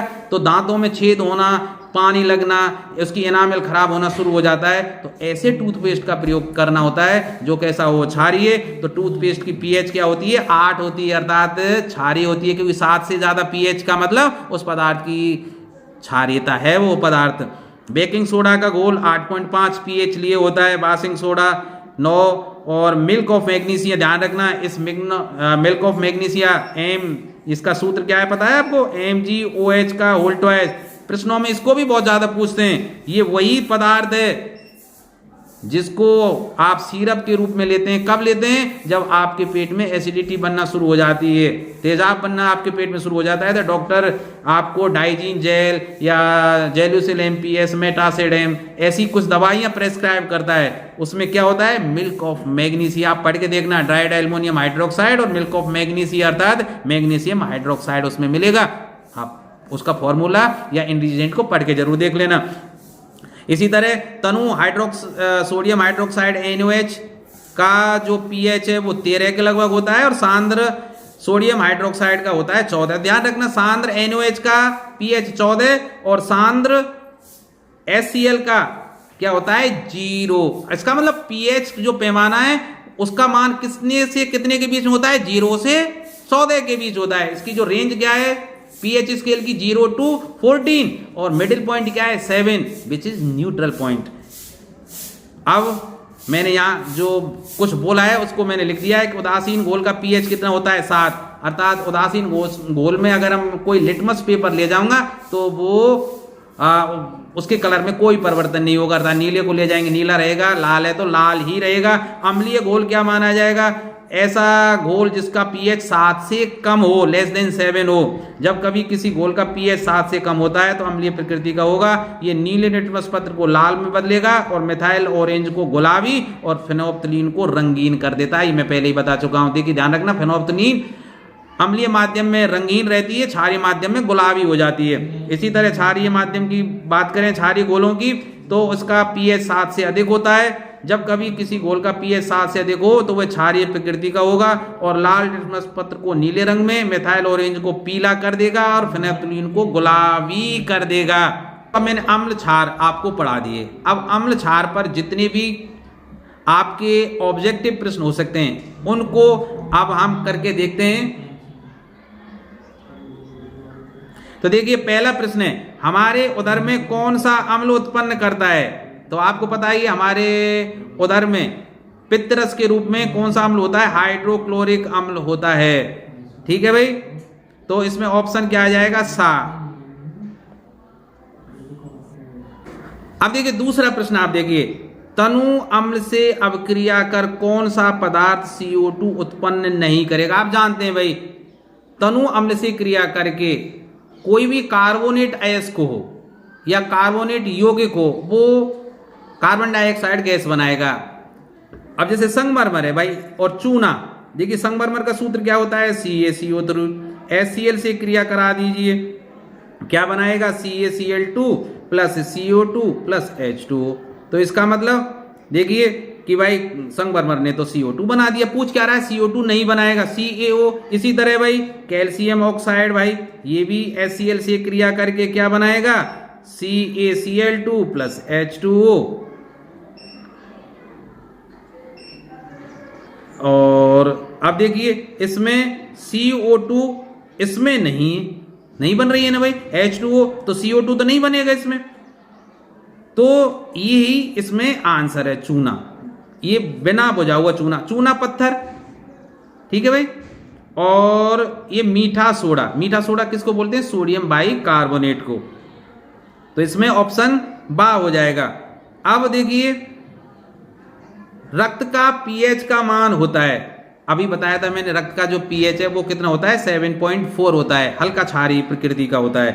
चौथा प्रश्न आ जाइए, अम्लीय और क्षारकीय विलयनों में फेनोल्फ्थलीन का रंग क्रम से होता है। मैंने अभी बताया ना, फेनोल्फ्थलीन की क्या विशेषता होती है? अम्लीय पदार्थ के साथ जैसे ही इसको मिलाया जाता है ये रंगीन हो जाती है, और क्षारीय पदार्थ के संपर्क में आने पर ये कैसा रंग देती है? गुलाबी रंग देती है। तो प्रश्न में क्या पूछ रहा है? अम्लीय और क्षारकीय विलयनों में फेनोल्फ्थलीन का रंग क्रम से होगा। क्रम से क्या होगा? अम्लीय माध्यम में रंगीन होगा और क्षारीय माध्यम में गुलाबी। तो option 4 will be correct one. अब क्यों होगा मैंने नीचे लिख दिया है, आप ढंग से पढ़ लेना, क्योंकि फेनोल्फ्थलीन क्या है? एक रंगीन यौगिक है। फेनोल्फ्थलीन के एल्कोहलिक विलयन को सूचक के रूप में प्रयुक्त किया जाता है। अम्लीय माध्यम में ये रंगीन होता है और क्षारीय माध्यम में गुलाबी रंग में परिवर्तित हो जाता है भाई। अब देखिए पांचवा प्रश्न आपकी स्क्रीन पर, निम्नलिखित में से कौन सूचक की तरह इस्तेमाल नहीं किया जा सकता? चलिए आप सोचकर बताइए, क्योंकि मैं बस थोड़ी देर पहले ही आपको बताया था, हल्दी प्राकृतिक सूचक है भाई। ठीक है, क्यों? अम्लीय माध्यम में तो पीला रहता है, क्षारीय माध्यम के साथ ये लाल रंग में परिवर्तित हो जाता है। मेथिल ऑरेंज मानव निर्मित सूचक है भाई। फेनोल्फ्थलीन मानव निर्मित सूचक है। मूली ये सूचक के रूप में प्रयुक्त नहीं होती। तो option D will be correct one. ठीक है भाई, तो इसमें क्या आ जाएगा? डी, क्योंकि पूछ क्या रहा था कि कौन सूचक की तरह इस्तेमाल नहीं किया जा सकता। अब देखिए छठा प्रश्न आपकी स्क्रीन पर, निम्नलिखित में कौन गंधीय सूचक नहीं है? अर्थात गंधीय सूचक क्या होते हैं? ऐसे पदार्थ जो अम्लीय या क्षारीय माध्यम में जाकर अपनी गंध में परिवर्तन कर लें और गंध के आधार पर यह बता दें कि उक्त पदार्थ अम्लीय है या क्षारीय है। उदाहरण के रूप में मैंने बताया ना, प्याज और वनीला, ये अम्लीय माध्यम में तो इनकी गंध में परिवर्तन नहीं आता है, लेकिन जैसे ही क्षारीय माध्यम में जाते हैं इनकी गंध समाप्त हो जाती है। प्याज भी गंधहीन हो जाती है और वनीला भी गंधहीन ही हो जाती है। तो देखिए वनीला तो सूचक है भाई, गंधीय सूचक, प्याज भी है, लौंग का तेल भी है, शकरकंद नहीं है। तो C is the correct answer. देखिए 7वां प्रश्न, निम्नलिखित अम्लों में कौन प्रबल अम्ल है? तो देखिए लैक्टिक अम्ल तो भाई दुर्बल अम्ल है यार, एस्कॉर्बिक अम्ल ये भी दुर्बल अम्ल है। बात करें हम सल्फ्यूरिक अम्ल, प्रबल अम्ल है। क्यों? क्योंकि ये जलीय योजित होने पर ढेर सारी मात्रा में, बहुत आयत में H+ आयन देता है। तो C is the correct answer. Formic अम्ल भाई दुर्बल अम्ल की श्रेणी में आता है, SCOOH। कहां पाया जाता है? बिच्छू, ततैया, इनके डंक में पाया जाता है फार्मिक अम्ल, याद रहेगी ना। लैक्टिक अम्ल कहां पाया जाता है? दही में पाया जाता है। एस्कॉर्बिक एसिड खट्टे पदार्थों में पाया जाता है, नींबू में, संतरा, इनमें पाया जाता है। चलिए अगला प्रश्न 8वां देखते हैं। निम्न में से कौन क्षारक नहीं है? क्षारक नहीं है। KOH तो भाई प्रबल क्षार है। NaCl लवण है, ध्यान रखना, अभी थोड़ी देर बाद में बताऊंगा मैं कि ये क्या बवाल है भाई, कि NaCl ना तो अम्लीय ना क्षारीय, क्योंकि NaCl का जो उत्पादन है वो कैसे होता है? प्रबल अम्ल और प्रबल क्षार से। कैसे? चलो बता ही देता हूं मैं। NaOH प्रबल क्षार है भाई, ये क्या है? प्रबल क्षार। और ये HCl अम्ल से क्रिया करे, ये प्रबल अम्ल है, ठीक है। क्रिया करे तो क्या बनाएगा? NaCl + H2O, ये लवण बना। और ये क्या बना भाई? पानी। तो ये कौन सी अपक्रिया कहलाती है? उदासीनीकरण अपक्रिया कहलाती है। और उदासीनीकरण अपक्रिया में जो लवण NaCl प्राप्त होता है वो उदासीन होता है, अर्थात ना अम्लीय है ना क्षारीय है, ठीक है। तो भाई कौन क्षारक नहीं है? NaCl नहीं है, क्योंकि ये तो कैसा है? उदासीन है।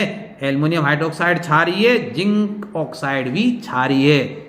क्षारीय है ना। धातुओं के ऑक्साइड कैसे होते हैं? क्षारीय प्रकृति के होते हैं। और अधातुओं के ऑक्साइड मैंने थोड़ी देर पहले बताया था, अम्लीय प्रकृति के होते हैं, ठीक है। अब तो इसमें 8वें में कौन सा ऑप्शन सही हो जाएगा? B option, B will be correct answer. अब चलते हैं 9वां प्रश्न, देखिए आपकी स्क्रीन पर।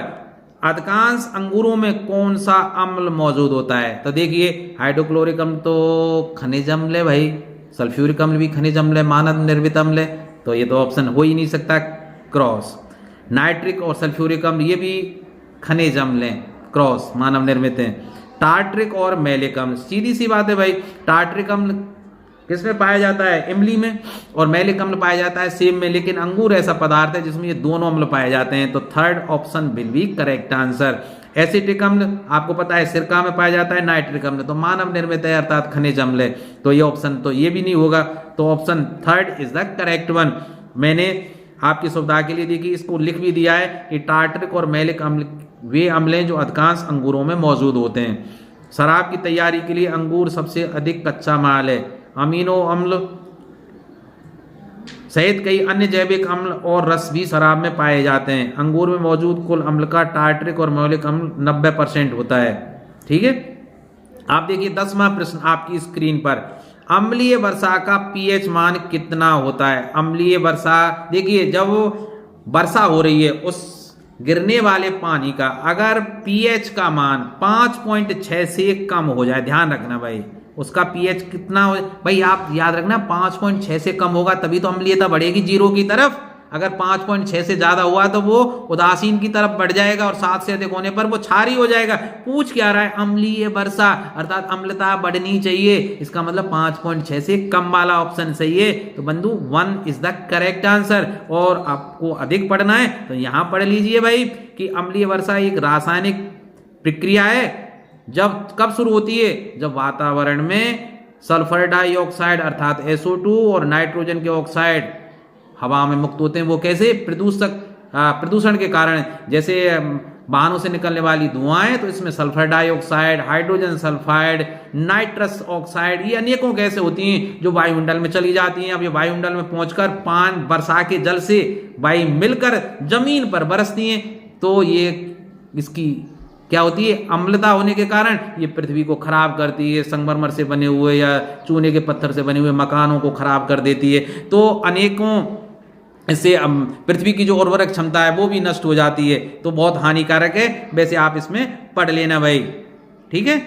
अब दांतों का क्षय कब प्रारंभ होता है, मैंने बताया ना कि अन्न कण सड़ने से जब हमारे मुंह का पीएच 5.5 से कम हो जाए, कितना कम हो जाए, 5.5 से कम हो जाए, तो हमारा दंत क्षय अर्थात दांतों में सड़न पैदा होने के कारण दांतें जगह जगह से वैसे हो जाते हैं, गड्ढे हो जाते हैं उसमें, या दांतों में ठंडा या गर्म पानी लगना शुरू हो जाता है, और तब डॉक्टर हमें कुछ एंटीबायोटिक जिससे वो सड़न रुके, और इसके अलावा गार्गल के लिए दवाई देता है, और पेस्ट ऐसा देता है जिसकी पीएच 8 के लगभग हो, अर्थात हम जो पेस्ट कर रहे हैं वो क्षारीय माध्यम का हो, जिससे वो अम्लता से क्रिया करके उस मुंह के माध्यम को न्यूट्रलाइज कर दे, उदासीन कर दे। है समझ में। चलते हैं नेक्स्ट पृष्ठ पर। एसिटिक अम्ल का IUPAC नाम क्या है, एसिटिक अम्ल का? तो देखो, एथेनोइक अम्ल, मेथेनोइक अम्ल और प्रोपेनॉन, और इनमें से कोई। देखिए एसिटिक अम्ल का जो सूत्र है वो है CH3COOH। देखिए ये क्या है कि CH4 में एक हाइड्रोजन को हटाकर COOH ग्रुप को जोड़ दिया गया है, ठीक है भाई। तो ये क्या है, मेथेनोइक अम्ल है, इसका नाम क्या है, मेथेनोइक अम्ल है, इसका IUPAC नाम भाई। सिट्रिक अम्ल का प्राकृतिक स्रोत है, सिट्रिक अम्ल का प्राकृतिक स्रोत क्या है, अभी थोड़ी देर देखिए, इमली में टार्टरिक अम्ल पाया जाता है भाई। कौन सा पाया जाता है, टार्टरिक अम्ल इमली में।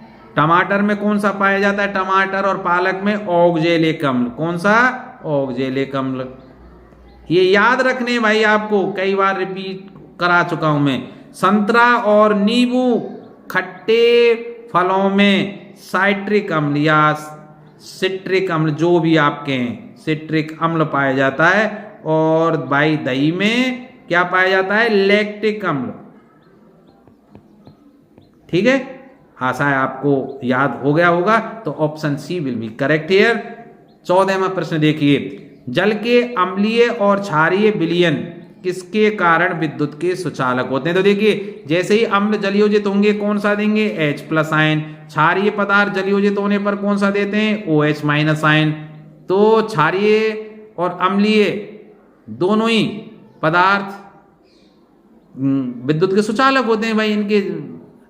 तो कौन सा ऑप्शन होगा, सी, H+ और OH दोनों ही मिलेंगे। प्रश्न क्या था, जल के अम्लीय और क्षारीय विलयन किसके कारण विद्युत के सुचालक होते हैं? किसके कारण, अम्लीय पदार्थों H+ आयन देने के कारण सुचालक हो जाते हैं विद्युत के, और क्षारीय पदार्थ जलयोजित होकर OH- आयन देते हैं, इस कारण वो विद्युत के सुचालक होते हैं। तो देखिए 15वां प्रश्न देखते हैं, लिटमस विलयन जब ना तो अम्लीय होता है और ना ही क्षारीय, तब वह किस रंग का होता है? देखिए बताइए, तब होता है बैंगनी रंग का। ध्यान रखना, ना तो अम्लीय हो और ना क्षारीय हो, तो कैसे रंग का होता है, बैंगनी। अम्लीय माध्यम में क्या होता है, नीला लिटमस पत्र लाल हो जाता है, और क्षारीय माध्यम में लाल लिटमस पत्र नीला हो जाता है, ठीक है। अब देखिए 16वां प्रश्न आपकी स्क्रीन पर, निम्न में से कौन लवण है? HCl तो भाई अम्ल है, प्रबल अम्ल है, ये तो प्रबल अम्ल हुआ, ठीक है। K2SO4, और ये देखो, हाँ सॉरी, ये प्रबल अम्ल हुआ। NaOH प्रबल क्षार हुआ, ठीक है। और NH4OH क्या है, दुर्बल क्षार है भाई, ठीक है।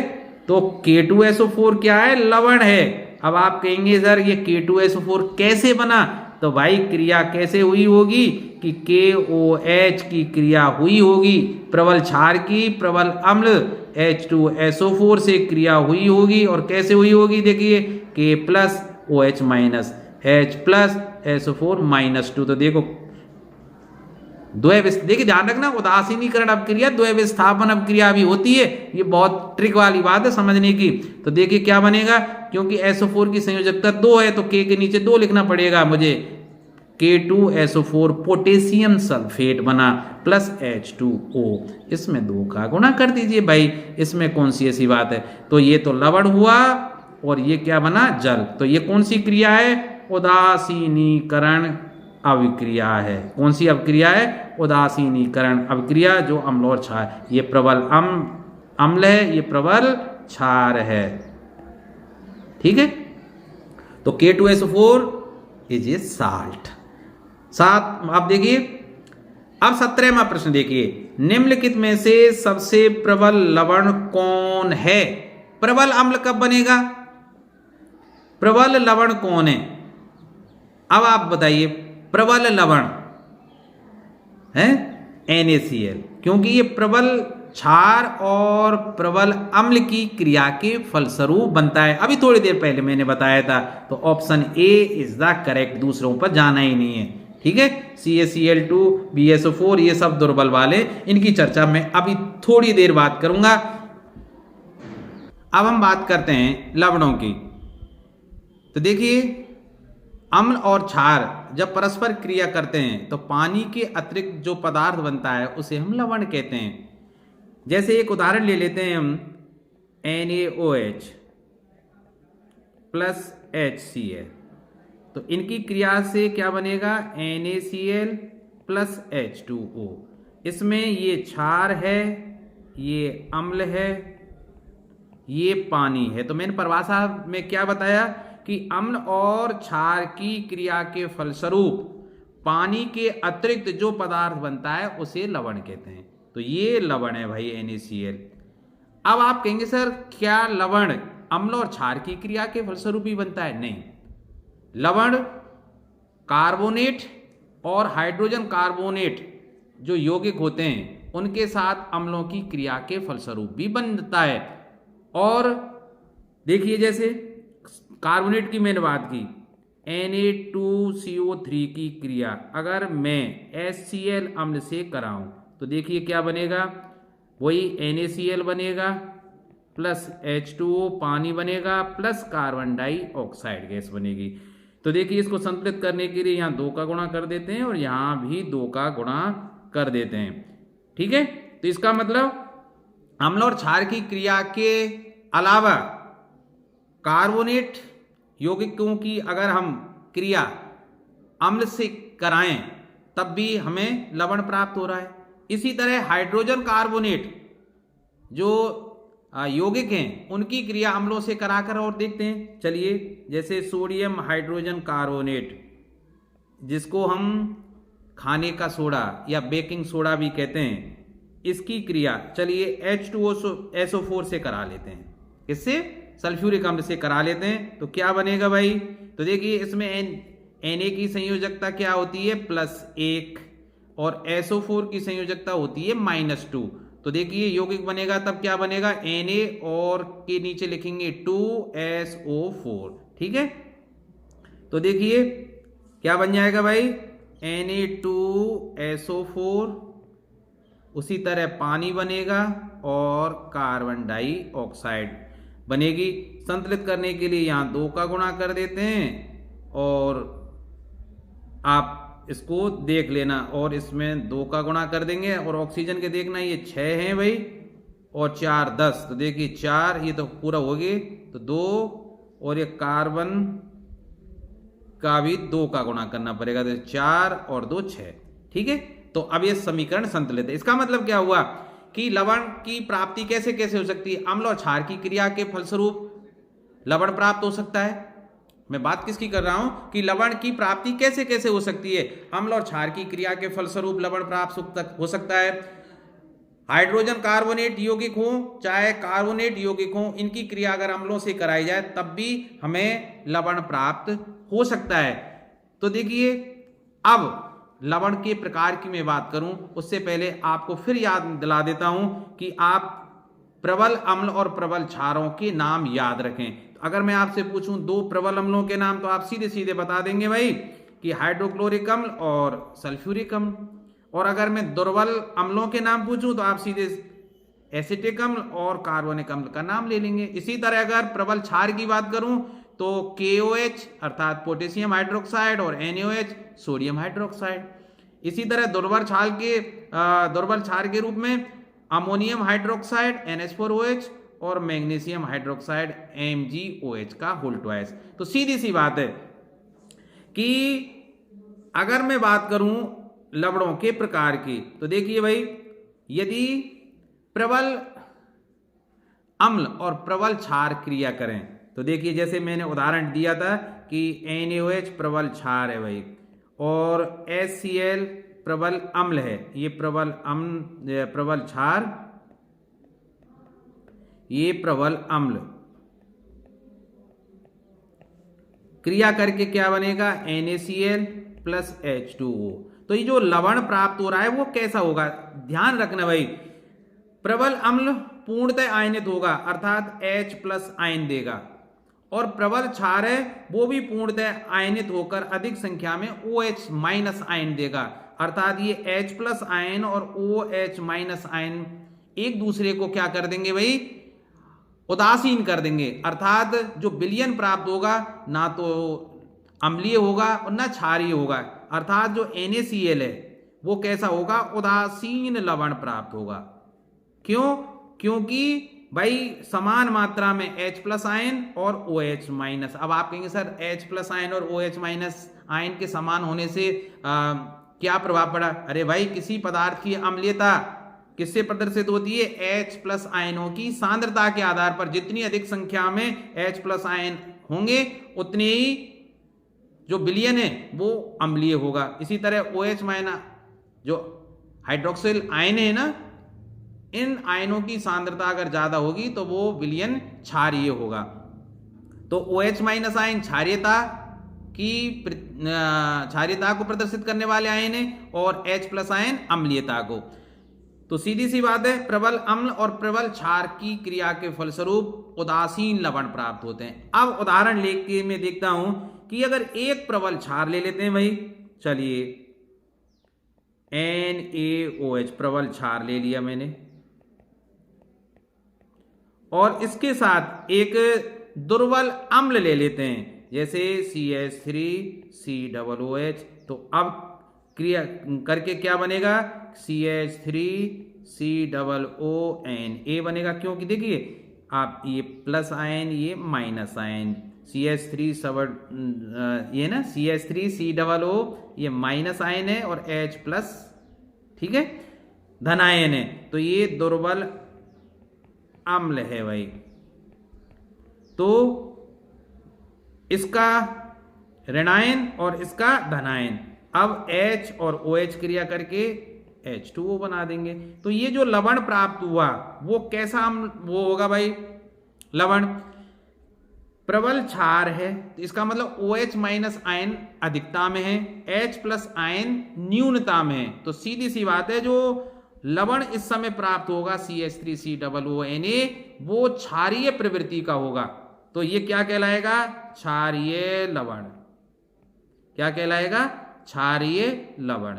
इसी तरह अगर उलट करके देखें हम कि दुर्बल क्षार हो प्रबल अम्ल हो तो हमें अम्लीय लवण प्राप्त होगा। तो अब आप देख लीजिए लवण के प्रकार। तो मैंने यहाँ समय बचाने के लिए इनको एक साथ लिख दिया है, आप पढ़ लीजिए कि लवण निम्न प्रकार के होते हैं। सामान्य लवण, क्षारीय लवण, मैंने बताया क्षारीय लवण कब प्राप्त होंगे, जो अपने परमाणु समूह में OH माइनस समूह रखते हैं उन्हें क्षारीय लवण कहा जाता है, जैसे MgOH। फिर अम्लीय लवण, अम्लीय लवण कब प्राप्त होंगे, जब प्रबल अम्ल और दुर्बल क्षार की उदासीनीकरण की क्रिया होगी और उनसे निर्मित होंगे, जैसे FeCl3, ZnCl2, HgCl2, Fe मतलब फेरिक सल्फेट है, HgSO4 है, NH4Cl है, ठीक है। तो NH4Cl कैसे प्राप्त हुआ होगा, आप देख लीजिए। अम्लीय लवण कैसे प्राप्त हुआ होगा कि NH4OH की क्रिया HCl से की गई होगी। भाई अम्लीय लवण ये तो प्रबल अम्ल होगा और ये दुर्बल क्षार। ठीक है, अब क्रिया करके क्या बना देंगे भाई, NH4Cl और H2O। ठीक है, ये प्लस और ये OH, ये H और ये OH। तो प्रबल अम्ल और दुर्बल क्षार की क्रिया से क्या प्राप्त हुआ भाई, अम्ल प्रबल है तो जो लवण प्राप्त होगा वो अम्लीयता के गुणधर्म वाला ही होगा। इसी तरह बात करें हम क्षारीय लवण की, क्षारीय लवण कब प्राप्त होंगे, जब दुर्बल अम्ल और प्रबल क्षार की उदासीनीकरण क्रिया होगी और इसके फलस्वरूप जो लवण प्राप्त होंगे, जैसे Na2CO3 CH3COONA, जैसे मैंने अभी उदाहरण लिया था Na2C2O4 Na2B4O7.10H2O आदि क्षारक लवण है। अब उदासीन लवण मैंने अभी बताया था कि प्रबल अम्ल और प्रबल क्षार की उदासीनीकरण क्रिया के फलस्वरूप जो निर्मित लवण होते हैं वो उदासीनी लवण कहलाते हैं, जैसे NaCl KCl। अब देखिए ध्यान रखना, उदासीनी लवण की क्या विशेषता होगी कि इनके जलीय विलयन में अगर लिटमस पत्र ले जाया जाए तो वो उस पर कोई प्रभाव नहीं पड़ेगा। K2SO4 NaNO3 KClO3 KClO4 आदि उदासीन लवण है। इसके अलावा और आप ध्यान से देख लेना भाई कि द्विक लवण, द्विक लवण क्या होते हैं भाई, मैंने एक प्रश्न रखा है ऐसा, ध्यान रखना भाई। द्विक लवण दो लवणों का एक मिश्रण है, नाम से ही पता लग रहा है, द्विक मतलब दो लवणों का एक मिश्रण है जो पानी में विघटित होने पर धातु आयनों के दो प्रकार देता है, जैसे पोटास फिटकरी है K2SO4 Al2SO4 का होल थ्राइस 0.24H2O। बहुत कंपटीशन की परीक्षाओं में पूछता है फिटकरी का सामान्य सूत्र या अणुसूत्र। ऐसे ही फेरिक फिटकरी है, फेरिक फिटकरी में क्या होता है, जैसे Al2 है उसके स्थान पर Fe2 आ जाता है, K2SO4 Al2 की जगह Fe2SO4 का होल थ्राइस 0.24H2O आदि। तो अब बात करते हैं हम जटिल लवण। जो एक जटिल आयन या जटिल उदासीन अणु लेते हैं जिसमें एक केंद्रीय धातु आयन उदासीन अणुओं या नकारात्मक आयनों की एक संख्या के द्वारा घिरा हुआ होता है, उसे जटिल लवण कहते हैं, जैसे पोटेशियम फेरोसाइनाइड। ठीक है भाई, अब बात करते हैं हम कुछ विशेष प्रकार के लवणों की जिनके उपयोग और बनाने की विधि आपके कोर्स में है। तो देखिए सबसे पहले जो आता है सोडियम कार्बोनेट, जिसे हम धावन सोडा कहते हैं, और साथ में बेकिंग सोडा जिसे हम खाने का सोडा भी कहते हैं। तो देखिए दोनों को बनाने की विधि एक है। कैसे, चलिए मैं इसको बोल के बता देता हूं, फिर मैं इसको लिख के बताऊंगा आपको। तो पहले जो धावन सोडा है उसका जो अणुसूत्र है वो क्या होता है भाई, Na2CO3.10H2O। यहां 10H2O क्या है भाई, ये क्रिस्टलन जल है इसमें। अब मैं बात करूं सीधे सीधे खाने का सोडा या बेकिंग सोडा, इसका जो अणुसूत्र है वो क्या होता है, NaHCO3 सोडियम हाइड्रोजन कार्बोनेट। ठीक है भाई, चलिए मैं इसको थोड़ा सा सही कर लेता हूं। हाँ, अब देखिए इनके बनाने की विधि ध्यान से सुनना है आपको। अमोनिया गैस से संतृप्त सोडियम क्लोराइड के तनु विलयन में, अब सोडियम क्लोराइड के तनु विलयन को हम क्या बोलते हैं, ब्रायन का विलयन। ठीक है, तो अमोनिया गैस से संतृप्त NaCl के तनु विलयन में कार्बन डाइऑक्साइड गैस प्रवाहित करने पर क्या प्राप्त होता है, बेकिंग सोडा या सोडियम हाइड्रोजन कार्बोनेट प्राप्त होता है, या सोडियम बाइकार्बोनेट प्राप्त होता है, जिसे गर्म करने पर सोडियम कार्बोनेट प्राप्त होता है। तो ठीक है, तो देखिए मैंने क्या बोला, अमोनिया गैस से संतृप्त NaCl का विलयन। तो देखिए NaCl का तनु विलयन, तो NaCl है, तनु विलयन कब बनेगा, जब उसमें पानी होगा। तो ये तो क्या हुआ, NaCl का तनु विलयन। अब इसको किससे संतृप्त किया गया है, अमोनिया गैस से। किससे संतृप्त किया गया है, अमोनिया गैस से।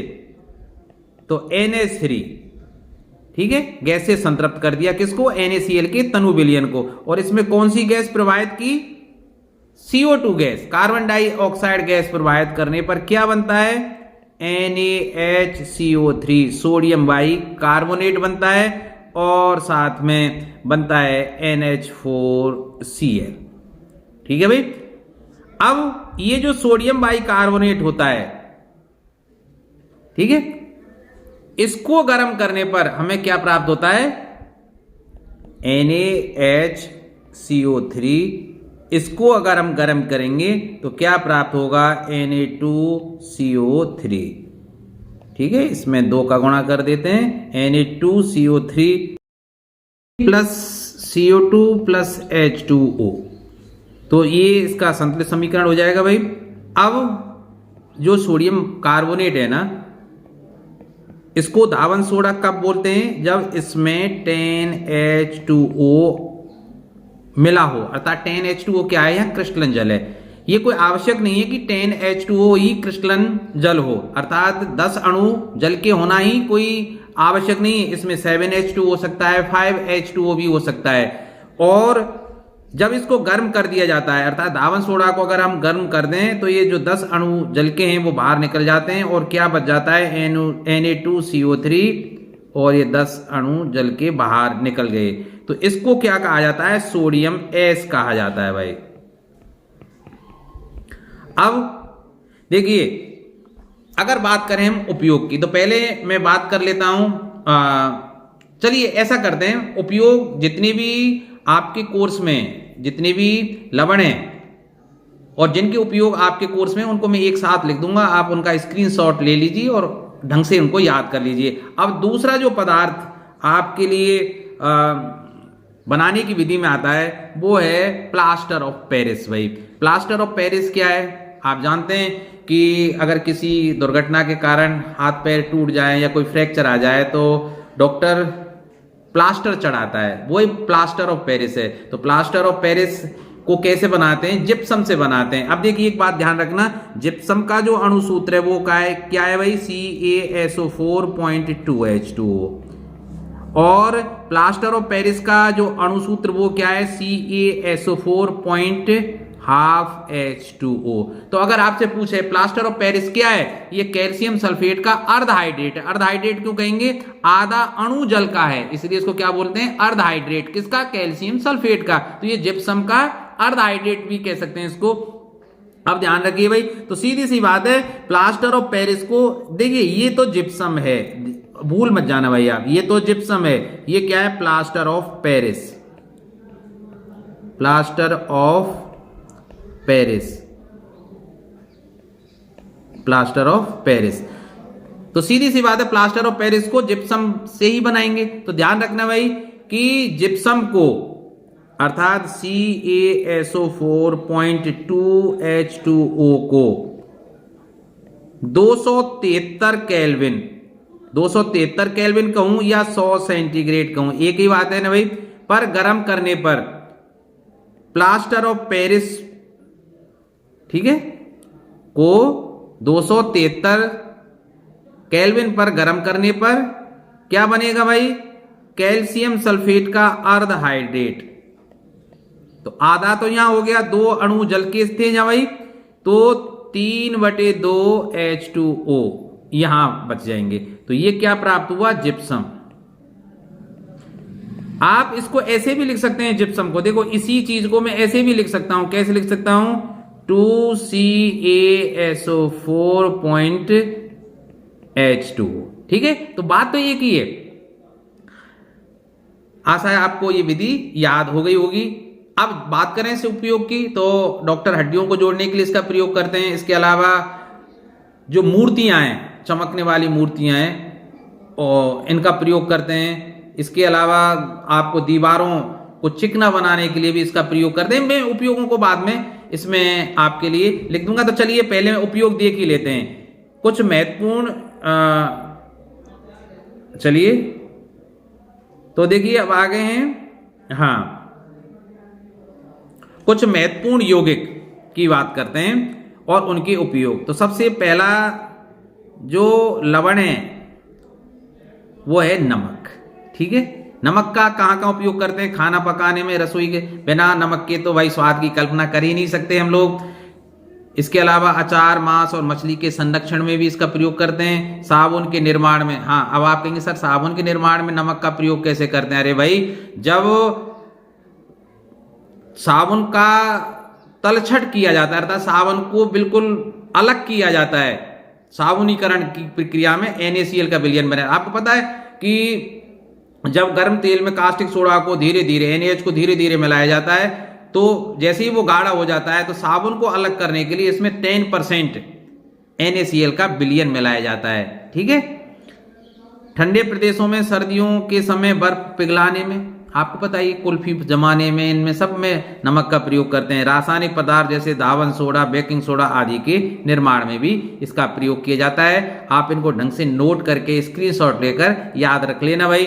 अब दूसरा है सोडियम हाइड्रोक्साइड या NaOH, सबसे बहुत ज्यादा महत्वपूर्ण है भाई साबुन और डिटर्जेंट के निर्माण में। ठीक है भाई, आप ध्यान रखना भाई, कपड़े धोने के साबुन बनाने में NaOH का प्रयोग किया जाता है, जबकि नहाने के साबुन बनाने में KOH पोटेशियम हाइड्रोक्साइड का प्रयोग किया जाता है। कृत्रिम फाइबर या रेयान के निर्माण में इसका प्रयोग किया जाता है। कागज के निर्माण में इसका प्रयोग किया जाता है। बॉक्साइट अयस्क के शोधन में, आप जानते हैं बॉक्साइट अयस्क किसका है? एल्युमिनियम का है भाई। ठीक है, तो एल्युमिनियम को किससे प्राप्त किया जाता है? बॉक्साइट अयस्क से। धातुओं को चिकनाई रहित बनाने में, आपको पता है कहीं भी जंग लग जाए, ज्यादा चिकनाहट हो तो सोडियम हाइड्रोक्साइड या कास्टिक सोडा से उसको धोया जाता है। इसके अलावा तेल शोधन में और रंगों के निर्माण में भी इसका प्रयोग किया जाता है। बहुत महत्वपूर्ण है परीक्षा की दृष्टि से, आप ढंग से इसको याद रख लेना भाई। देखिए, अब सबसे महत्वपूर्ण यौगिक की बात करते हैं हम, सोडियम कार्बोनेट या धावन सोडा Na2CO3.10H2O। कपड़े धोने के काम में नाम से ही पता लग रहा है। दूसरा, जल की स्थायी कठोरता को दूर करने में, बहुत इंपॉर्टेंट है परीक्षा की दृष्टि से, याद कर लेना। बहुत बार पूछा जाता है कि जल की स्थायी कठोरता को दूर करने के लिए, देखिए ध्यान रखना, स्थायी कठोरता को दूर करने के लिए धावन सोडा का प्रयोग करते हैं, और अस्थायी कठोरता जल को केवल गर्म करने से ही दूर हो जाती है, ध्यान रखना। कांच, साबुन और कागज के निर्माण में भी इसका प्रयोग किया जाता है। कांच, साबुन और कागज के निर्माण में भी इसका प्रयोग किया जाता है। अब देखिए, सोडियम बाइकार्बोनेट, जिसे खाने का सोडा भी कहते हैं, एंटासिड के रूप में, जैसे ही आपको एसिड बनता है या पेट में कुछ भारीपन महसूस होता है, आप तुरंत इनो जैसे फ्रूट साल्ट का प्रयोग करते हैं, पानी में घोलिए, तुरंत क्रिया करता है। वैसे वास्तविकता है कि हमारे पेट में पित्त रस, जिसको बोलते हैं हम, पित्त की अधिकता बनती है, एसिड अधिक बनना, वो वास्तव में क्या होता है? हाइड्रोक्लोरिक अम्ल बनता है हमारे आमाशय में। और जैसे ही हम सोडियम बाइकार्बोनेट NaCO3 को पीते हैं अंदर, तो NaCO3 और HCl की क्रिया के फलस्वरूप कार्बन डाइऑक्साइड गैस बनती है और वो बाहर निकलती है, तो हमें ऐसा लगता है भाई अरे बड़े आराम हो गया है। वैसे भी ये निष्क्रिय कर देता है, इसकी क्षारीय प्रवृत्ति होती है, हल्की क्षारीय प्रवृत्ति होती है। ठीक है, तो एंटासिड के रूप में भी इसका प्रयोग करते हैं बेकिंग पाउडर बनाने में।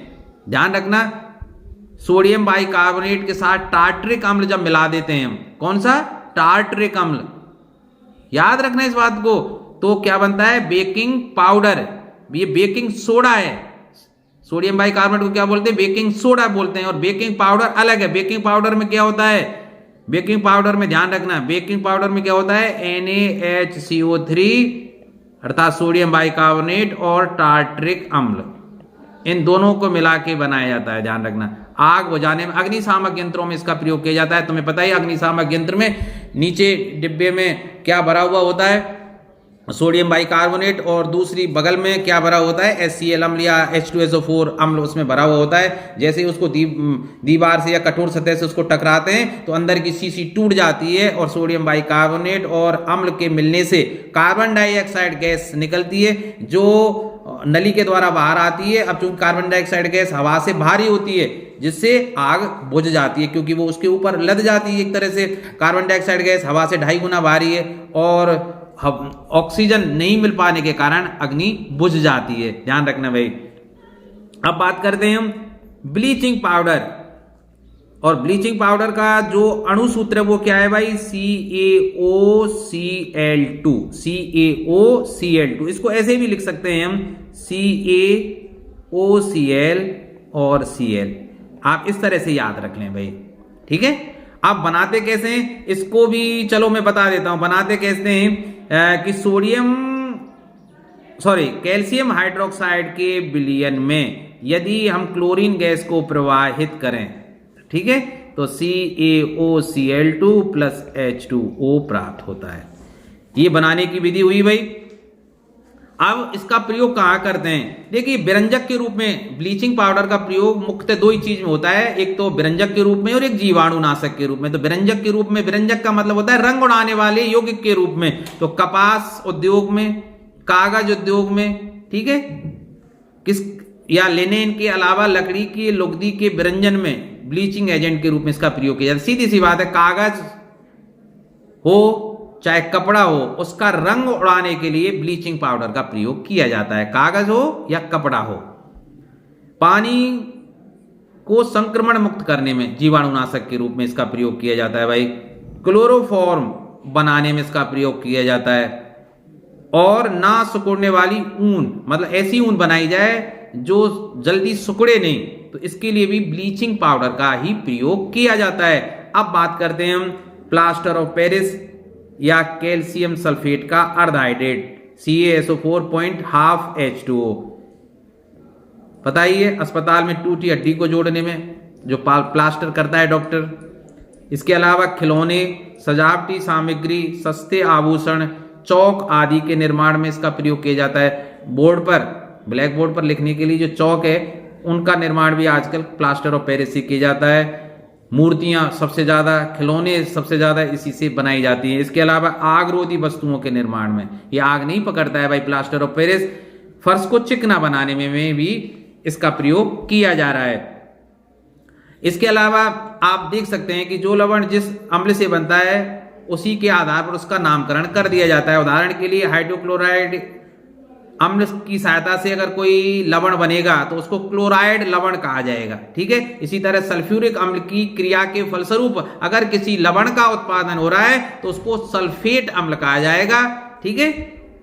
अब आपने अब तक जितना पढ़ा था, देखिए पहले 17 ऑब्जेक्टिव प्रश्न में पहले ले चुका था, अब 18वां प्रश्न ऑब्जेक्टिव में ले रहा हूं। अब तक मैंने आपको क्या पढ़ाया, उस पढ़ाए हुए ज्ञान की परीक्षा अब हम लेते हैं आपकी भाई।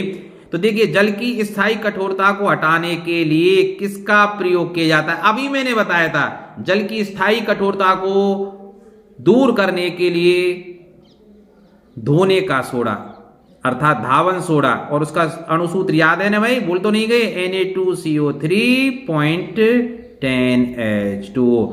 अब आप कहेंगे तो फिर अस्थायी कठोरता को कैसे हटाया जाता है? अरे बहुत सरल है, अस्थायी कठोरता को दूर करना कैसे? पानी को गर्म कर दीजिए और अस्थायी कठोरता दूर हो जाएगी। अब आप कहेंगे साहब अस्थायी कठोरता होती किसके कारण है? कैल्शियम और मैग्नीशियम के लवणों के कारण भाई। अब हमारे शरीर में पीएच कितने पर कार्य करता है भाई? पीएच, हमारा जो शरीर है वो कितने पीएच में काम करता है? 7 से 7.8 पीएच के बीच, अर्थात हमारे शरीर की जो पीएच है वो क्षारीय होनी चाहिए। तो option B will be correct. अगला प्रश्न भाई, तो देखिए 21वां प्रश्न, जल के अम्लीय एवं क्षारकीय विलयन किसके कारण विद्युत के सुचालक होते हैं? तो मैंने बताया ना आपको कि अम्ल जल में घुलकर H+ आयन देते हैं, जबकि क्षारीय जो विलयनों में क्या प्राप्त होता है? OH- आयन प्राप्त होता है। तो सीधी सी बात है, अम्लों का जलीय विलयन विद्युत का चालन करता है H+ आयन के कारण। इसी तरह क्षारीय पदार्थों का जो जलीय विलयन है विद्युत का चालन करता है OH- आयनों के कारण। तो दोनों ही हुए ना भाई, तो option C will be correct here, H+ और OH- आयन दोनों के कारण। अब देखिए, मिल्क ऑफ मैग्नीशिया अर्थात MgOH का होल ट्वाइस के जलीय विलयन का निम्नांकित में से किस रूप में प्रयोग किया जाता है? देखिए, जब मैं पढ़ा रहा था तभी मैंने आपको बताया था कि MgOH का होल ट्वाइस, जिसे मिल्क ऑफ मैग्नीशिया बोलते हैं, इसका प्रयोग एंटासिड के रूप में करते हैं। जैसे ही हमारे पेट की अम्लता बढ़ जाती है, HCl अम्ल की अधिकता हमारे उदर में हो जाती है, तो doctor Gelusil MPS, Digene gel, मेटासिडेम जैसी दवाइयों को प्रेस्क्राइब करता है। और अगर उसको उन दवाइयों के इंग्रेडिएंट को अगर आप ध्यान से पढ़ें तो उसमें क्या लिखा हुआ मिलेगा आपको कि उसमें एल्युमिनियम हाइड्रोक्साइड और मैग्नीशियम ऑक्साइड मिलेगा, उसमें लिखा हुआ। तो ये वास्तव में क्या है? एंटासिड के रूप में कार्य करते हैं। और इनका जो पीएच है वो क्या होता है? 7 से अधिक होता है, क्षारीय होता है, और वो पेट की अम्लता को न्यूट्रलाइज कर देते हैं, ठीक है भाई। ये क्षारीय हैं मिल्क ऑफ मैग्नीशिया, ये क्षारी है, और जैसे ही पेट में अंदर जाएगा वो पेट के अम्ल अर्थात HCl से क्रिया करके उसको उदासीन कर देगा। तो मिल्क ऑफ मैग्नीशियम का जो प्रयोग है वो किसके रूप में किया जाता है? एंटासिड के रूप में किया जाता है। तो option A will be correct here. आप देखिए एसिटिक अम्ल में अम्लीय हाइड्रोजन परमाणुओं की संख्या कितनी है? अब देखिए एसिटिक अम्ल का जो अणु सूत्र है वो है CH3COOH, और इसका अगर आयनन करें हम जलयोजित करने पर तो क्या बनेगा? CH3COO- और H+ आयन। तो सीधी सी बात है, अम्लीय हाइड्रोजन अम्लता किसके कारण है? H+ के कारण। तो उसमें कितने परमाणु है भाई? एक ही है, ध्यान रखना। आप टोटल हाइड्रोजन परमाणु की संख्या तो इसमें 4 है, ध्यान रखना। टोटल हाइड्रोजन परमाणु की संख्या तो कितनी है इसमें? 4, 3 और 1 4। पूछ क्या रहा है? अम्लीय हाइड्रोजन परमाणु की संख्या, और अम्लीयता किसके कारण है? CH3COO- के कारण नहीं है भाई, H+ आयनों के कारण है, और H+ आयन इसमें कितना है? एक ही है। तो इसमें option A will be correct. आप देखिए जल में घुलनशील क्षारक क्या कहलाते हैं? देखिए क्षारक और क्षार में थोड़ा सा अंतर है। जितने भी क्षारक जल में घुलनशील होते हैं उनको क्षार कहते हैं, ठीक है? Option B is correct. आप देखिए पोटास एलएम, थोड़ी देर पहले बताया था द्विक लवण है भाई, है ना? ये फिटकरी वाली बात है। पोटास एलएम किसको बोलते हैं? फिटकरी को। फिटकरी जिसका अणुसूत्र क्या था अभी आपने देखा था, क्या था भाई? K2SO4 Al2SO4 का होल थ्राइस 0.24 H2O। ये पानी में घुलने पर 2 प्रकार के, ठीक है, आयन देते हैं। इसी कारण इनको क्या कहा जाता है? द्विक लवण कहा जाता है, ठीक है? तो यह एक द्विक लवण है। तो option D will be correct. अब 26वां प्रश्न देखिए, सभी धातु कार्बोनेट और हाइड्रोजन कार्बोनेट अम्ल के साथ अपक्रिया करके क्या बनाते हैं? थोड़ी देर पहले बताया था, क्या बनाते हैं? लवण और जल बनाते हैं भाई।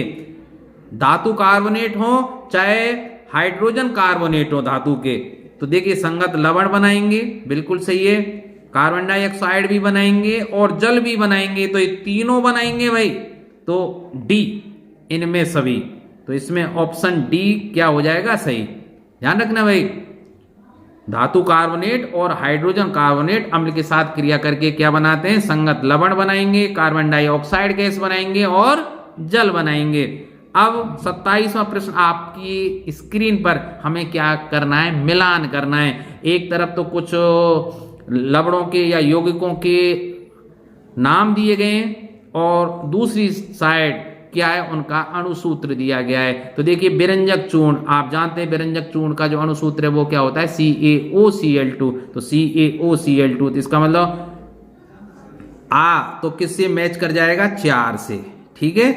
अब बेकिंग सोडा, बेकिंग सोडा को क्या बोलते हैं? सोडियम हाइड्रोजन कार्बोनेट या सोडियम बाइकार्बोनेट। तो ठीक है, तो आ तो मिल गया 4 से भाई, और बा मिल गया 3 से। धोने का सोडा जिसको धावन सोडा बोलते हैं Na2CO3.10 H2O, तो ये मिल गया भाई इससे 2 से भाई। Plaster of Paris calcium sulphate का अर्धहाइड्रेट, ये इससे मिल गया, ये 1 से मैचिंग हो गई इसकी। तो आसान है ना। अब 28वां प्रश्न देखिए, अम्ल का जलीय विलयन विद्युत का चालन क्यों करता है? कई बार बता चुका हूं, अम्ल के जलीय विलयन में हाइड्रोजन आयन उत्पन्न होते हैं जो कि विद्युत धारा के प्रवाह के लिए उत्तरदायी होते हैं, ठीक है। अब नेटल के डंक में उपस्थित अम्ल का नाम क्या होता है? मेथियोनिक अम्ल या फार्मिक अम्ल, जिसका सूत्र क्या है? HCOOH। ध्यान रखना, बिच्छू, ततैया, बर्र, मधुमक्खी, इन सभी के डंक में कौन सा होता है? मेथियोनिक अम्ल या फार्मिक अम्ल होता है, जिसके कारण उस डंक के स्थान पर सूजन आ जाती है। अब नेटल डंक से उत्पन्न जलन का इलाज किससे किया जाता है? डॉग पौधे की पत्ती से किया जाता है, ठीक है भाई। अब मिलान कीजिए, नींबू और संतरा जैसे खट्टे फलों में कौन सा अम्ल पाया जाता है भाई? सिट्रिक अम्ल पाया जाता है। तो आ में मैचिंग 4 से भाई, ठीक है। सिरका तो एसिटिक अम्ल पाया जाएगा भाई, सीधी सीधी बात है। तो इसकी मैचिंग हो जाएगी 3 से, टमाटर में ऑक्जेलिक अम्ल, टमाटर, पालक, इनमें ऑक्जेलिक अम्ल पाया जाता है भाई, तो इसकी मैचिंग। 2 से दही अर्थात खट्टे दूध में लैक्टिक अम्ल पाया जाता है। ठीक है। अब धातु के ऑक्साइड कैसे होते हैं, ध्यान रखना भाई, धातु के जो ऑक्साइड है वो क्षारक होते हैं, और अधातु के, ध्यान रखना, धातु के तो क्षारक होते हैं, और अधातु के जो ऑक्साइड हैं, अधातु ऑक्साइड कैसे होते हैं, अम्लीय प्रवृत्ति के होते हैं। अधातु ऑक्साइड कैसे होते हैं, अम्लीय प्रवृत्ति के। इसको भाई याद रखना है, कंफ्यूज नहीं होना है। धातु के तो क्षारीय प्रवृत्ति के, और अधातु के अम्लीय प्रवृत्ति के। पानी की स्थायी कठोरता किसके कारण होती है, देखिए मैंने थोड़ी देर पहले बताया था कि पानी की स्थायी कठोरता को कैसे दूर किया जाता है, सोडियम कार्बोनेट या धावन सोडा के उपयोग के द्वारा, Na2CO3.10H2O के उपयोग के आधार पर जो स्थायी कठोरता है वो पानी में आती कहां से, सल्फेट और नाइट्रेट, वो किसके, कैल्शियम और मैग्नीशियम के। तो ऑप्शन 3 विल बी करेक्ट। अब मैंने इसको ढंग से आपको समझाने के लिए लिख भी दिया है कि पानी की जो स्थायी कठोरता है कैल्शियम और मैग्नीशियम के क्लोराइड, नाइट्रेट और सल्फेट की उपस्थिति के कारण होती है। ध्यान रखना, कैल्शियम और मैग्नीशियम के क्या, नाइट्रेट और सल्फेट की उपस्थिति के कारण होती है, जिसे उबालने से नहीं हटाया जा सकता। इसे गैर क्षारीय कठोरता के रूप में भी जाना जाता है। अस्थायी कठोरता कैल्शियम और मैग्नीशियम के बाइकार्बोनेट के कारण भी होती है। पानी को उबालकर अस्थायी कठोरता को दूर किया जा सकता है, स्थायी कठोरता को दूर नहीं कर सकते। अस्थायी को कर सकते हैं उबालकर, तो स्थायी को कैसे दूर करते हैं, सोडियम कार्बोनेट को मिलाकर। अब देखिए क्विक रिवीजन, हम जल्दी से, अब तक मैंने जो आपको क्या पढ़ाया उसको बहुत जल्दी से रिवाइज करते हैं। तो पहले बात आई थी अम्ल। अम्ल किसे कहते हैं, ऐसे पदार्थ जो जलीयोजित होकर H+ आयनों के अतिरिक्त और कोई धनायन ना दें। तो देखिए ऐसा यौगिक जो जल में घुलकर केवल H+ आयन धनायन के रूप में देता है, जो किसी दूसरे पदार्थ को प्रोटॉन प्रदान करने की क्षमता रखता है, अम्ल कहलाता है। अम्ल स्वाद में खट्टे होते हैं और अम्ल का जलीय विलयन नीले लिटमस पत्र को लाल कर देता है, यही पढ़ा था ना आपने। अब अम्लों के उपयोग देख लीजिए, खट्टे जैसे अंगूर ऐसा है जिसमें टार्टरिक अम्ल भी होता है, ध्यान रखना। वैसे टार्टरिक अम्ल कहाँ होता है, इमली में, लेकिन अंगूर ऐसा है जिसमें टार्टरिक अम्ल और मैलिक अम्ल भी पाया जाता है ना, ध्यान रखना भाई। अंगूर में तो अंगूर किसकी तरह कार्य करता है, इमली की तरह भाई, क्योंकि इसमें टार्टरिक अम्ल भी है, साथ में मैलिक अम्ल भी इसमें पाया जाता है। और मैलिक अम्ल किसमें होता है, ध्यान अलग से, सेब में, याद रहेगी ना भाई। नींबू और नारंगी में साइट्रिक अम्ल पाया जाता है, चीनी में फार्मिक अम्ल पाया जाता है, ध्यान रखना। फार्मिक अम्ल किसमें और पाया जाता है, चींटी, ततैया, बर, इसके अलावा नेटल, इनके डंक में भी पाया जाता है। सिरका और अचार में एसिटिक अम्ल, खट्टे दूध में लैक्टिक अम्ल, सेब में मैलिक अम्ल, सोडा वाटर और अन्य पेय पदार्थों में कार्बोनिक अम्ल पाया जाता है, याद रहेगी ना। अब चलते हैं, ऑक्जेलिक अम्ल का प्रयोग कपड़े से जंग हटाने तथा फोटोग्राफी में किया जाता है। किसका, ऑक्जेलिक अम्ल का, इसको बहुत ढंग से याद रख लेना भाई। ऑक्जेलिक अम्ल का प्रयोग कपड़े से जंग हटाने और फोटोग्राफी में किया जाता है। सल्फ्यूरिक अम्ल और नाइट्रिक अम्ल का प्रयोग विस्फोटकों, उर्वरकों और दवाओं को बनाने तथा लोहे को साफ करने में किया जाता है। सोना और चांदी के शुद्धिकरण में नाइट्रिक अम्ल का प्रयोग किया जाता है, ध्यान रखना। नाइट्रिक अम्ल का प्रयोग सबसे ज्यादा विस्फोटक बनाने में भी करते हैं, और सोना और चांदी के शुद्धिकरण में भी इसका प्रयोग करते हैं। खाना पचाने में HCl अम्ल होता है जो पेट में पाया जाता है। कुछ विशेष नाम भी आप ध्यान रख लें भाई, जैसे विट्रियल के अम्ल या विट्रियल का तेल के रूप में सल्फ्यूरिक अम्ल को जाना जाता है। इसी तरह म्यूरिएटिक अम्ल के रूप में हाइड्रोक्लोरिक अम्ल को जाना जाता है। स्पिरिट ऑफ निटर के रूप में नाइट्रिक अम्ल को, और एथेनिक एसिड के रूप में एसिटिक अम्ल को जाना जाता है। ये कुछ उपनाम है, आप इनको देख लें परीक्षा की दृष्टि, जैसे कंपटीशन की जो एग्जाम है उनके लिए ज्यादा महत्वपूर्ण है, हालांकि बोर्ड परीक्षा में आने की संभावना बहुत इसकी कम है। अब बात करते हैं हम क्षार। तो ऐसा यौगिक जो अम्ल से प्रतिक्रिया करके लवण और जल देता हो, ठीक है, या सीधे बात कहें जो जलयोजित होकर हाइड्रोक्सिल आयनों के अतिरिक्त और कोई ऋणायन ना देता हो, ठीक है, वो क्षार कहलाता है। और प्रोटॉन ग्रहण करने की जिसमें प्रवृत्ति हो, स्वाद में कड़वा होता है, लाल उसको नीला करता है। अब इनके उपयोग की बात करें दैनिक जीवन में, कैल्शियम हाइड्रोक्साइड का उपयोग आप जानते ही हैं, दीवारों को पोतने में, गारा या प्लास्टर बनाने में किया जाता है, मिट्टी की अम्लीयता को दूर करने में किया जाता है, ब्लीचिंग पाउडर बनाने में, क्योंकि अब पता ही है ब्लीचिंग पाउडर को कैसे बनाते हैं, कैल्शियम हाइड्रोक्साइड की में क्लोरीन गैस प्रवाहित करने पर CaOCl2 बनता है प्लस H2O। ठीक है, ये क्या है, ब्लीचिंग पाउडर। तथा जलने पर मरहम पट्टी करने में भी किया जाता है। कास्टिक सोडा का उपयोग साबुन बनाने में, पेट्रोल साफ करने, कागज, कपड़ा आदि बनाने में भी इसका प्रयोग किया जाता है। वैसे भी मैंने अलग से आपको बता ही दिया था। खाली चूना या CaO मतलब बिना बुझा हुआ चूना CaO का मकान बनाने में, गारे के रूप में, शीशा और ब्लीचिंग पाउडर बनाने में किया जाता है। पेट की अम्लता को दूर करने में मिल्क ऑफ मैग्नीशिया या मैग्नीशियम हाइड्रोक्साइड, जिसका दूसरा नाम है भाई MgOH का वोल्टवाइज का प्रयोग किया जाता है। अब बात करते हैं हम सीधे साल्ट या लवण की। वह यौगिक जो अम्ल और क्षार की क्रिया के फलस्वरूप बनता है। ठीक है, लवण के ये तो परिभाषा हुई। अब कुछ लवणों का प्रयोग, खाने का सोडा या बेकिंग सोडा जिसको हम सोडियम बाइकार्बोनेट कहते हैं, का उपयोग पाउडर के रूप में पेट की अम्लता को दूर करने और अग्निशामक यंत्रों में किया जाता है। साधारण नमक का उपयोग तो आप जानते हैं, खाने में, अचार के परिरक्षण, मांस और मछली के संरक्षण में किया जाता है। कास्टिक सोडा का उपयोग अपमार्जक या साबुन बनाने में किया जाता है। इसी तरह धावन सोडा का उपयोग कपड़े धोने में और जल की स्थायी कठोरता को दूर करने में किया जाता है। पोटेशियम नाइट्रेट या सोडा का उपयोग बारूद बनाने में, ठीक है, और सोडियम नाइट्रेट अर्थात KNO3 को चिली साल्ट पीटर या साल्ट पीटर भी कहते हैं, जो कहाँ पाया जाता है, दक्षिण भारत में ज्यादा पाया जाता है। ठीक है, इसकी खानियां कहाँ है, दक्षिण भारत में। कॉपर सल्फेट का उपयोग विद्युत लेपन या रंगाई में किया जाता है। इसके अलावा मैंने सीखने के बिंदु के रूप में आपको बहुत ही महत्वपूर्ण बिंदु यहाँ लिख दिए, आप इनको ढंग से याद करें भाई। अम्ल और क्षारों की देखिए, प्रबल अम्ल और क्षारक पानी में पूरी तरह वियोजित होते हैं। परिभाषा ये है, जैसे HCl, HBr, HI है ना, हाइड्रोक्लोरिक अम्ल, हाइड्रोब्रोमाइड अम्ल, हाइड्रोआयोडिक अम्ल, सल्फ्यूरिक अम्ल, नाइट्रिक अम्ल। ठीक है, HClO4, HClO3 प्रबल अम्ल हैं, जबकि LiOH, NaOH, KOH, RbOH, ठीक है, lithium hydroxide, sodium hydroxide, potassium hydroxide, rubidium hydroxide, caesium hydroxide, calcium hydroxide, strontium hydroxide, BaOH, barium hydroxide, ये सब प्रबल क्षारक हैं।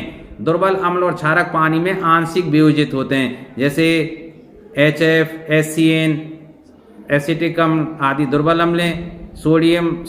अमोनियम हाइड्रोक्साइड, कॉपर हाइड्रोक्साइड और एल्युमिनियम हाइड्रोक्साइड आदि कुछ दुर्बल क्षारक हैं। इनको ध्यान रख लेना भाई, ढंग से याद कर लेना है। ये दुर्बल क्षार हैं, ये दुर्बल अम्ल हैं। ऊपर अम्ल और क्षार धातु के साथ क्रिया करके लवण और हाइड्रोजन गैस बनाते हैं। अम्ल धातु के कार्बोनेट और हाइड्रोजन कार्बोनेट के साथ क्रिया करके लवण, पानी और कार्बन डाइऑक्साइड गैस बनाती है। इसका मैंने समीकरण थोड़ी देर पहले आपको बताया ही था। अम्ल धातु के ऑक्साइड के साथ क्रिया करके लवण और जल बनाते हैं। क्षारक अधातु के ऑक्साइड से क्रिया करके लवण और, क्योंकि ध्यान रखना भाई, अधातु के ऑक्साइड अम्लीय प्रवृत्ति के होते हैं और अम्लों से क्रिया करके क्षार क्या बनाएंगे, लवण और जल बनाएंगे। सीधी सी बात है। अम्ल और क्षारक पानी में घुलने पर वियोजित हो जाते हैं, आपको पता ही है। जल का स्वयं वियोजन होने पर बराबर मात्रा में H+ आयन और OH- आयन प्राप्त होते हैं। इसे जल का स्वयं वियोजन कहा जाता है। वियोजन बहुत थोड़ी मात्रा में होता है। जल के स्वयं वियोजन बनने पर H+ आयन और OH- आयन प्रत्येक की सांद्रता 25 सेंटीग्रेड पर कितनी होती है, 1 × 10⁻⁻7 होती है। ध्यान रखना, इसी कारण उदासीन जल की pH क्या होती है, 7 होती है। अब देखिए, मैं यहीं बता देता आपको कि pH बराबर क्या होती है, -log H+ आयन।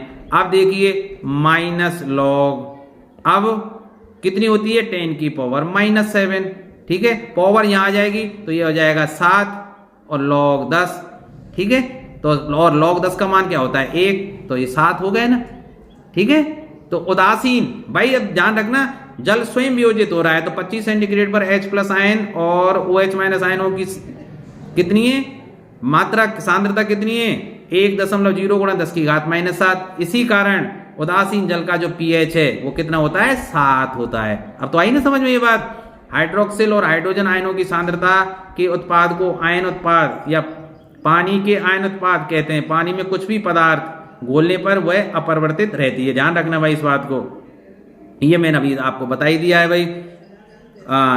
और इनको दोनों को आप याद कर लेना। अम्लीय विलयन में H आयनों की सांद्रता है वो OH माइनस आयनों की सांद्रता से अधिक होती है, जबकि क्षारीय विलयन में जो हाइड्रोक्सिल आयन है वो H आयनों से अधिक होंगे। ये बात आपको याद रखनी है।